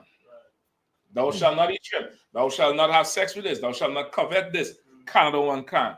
Now it will work. So don't even worry about it, right? With that, pass the class over. Who wants Shema? To Zap 1? To Zap 1 to priest and officer to Zap 1. All right, start with that.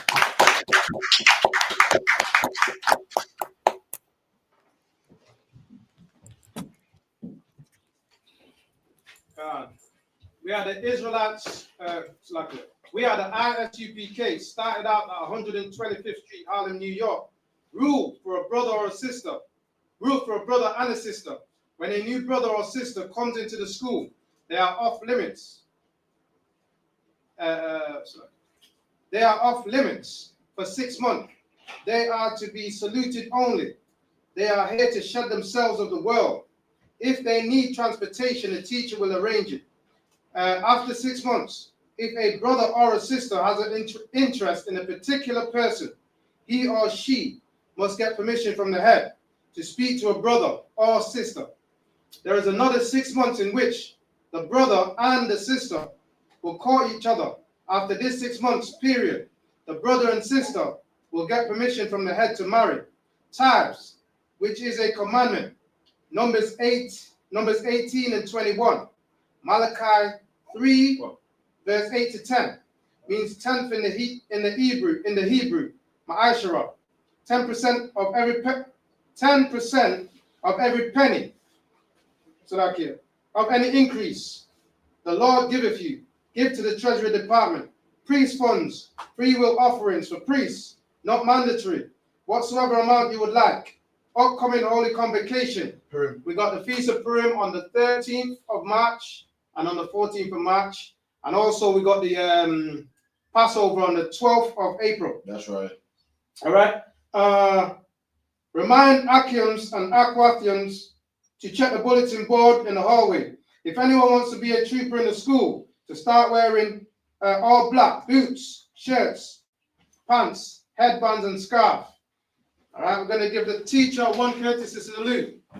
All right, men of Israel, Majim, Shabbat, Majim, Barak, Yahweh Ba'Shem Yahushua Barakatah, Yahweh Ba'Shem Yahushua Barakatah. Khan, Yadamata, hands down. Sa, which means to turn, going to face the sisters.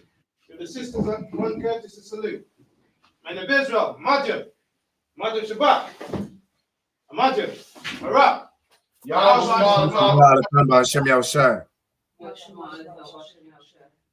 Khan, Yadamata, hands down.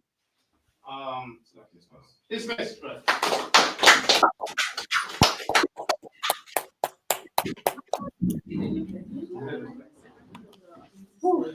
Yes, fine, I got it. So I'm sorry.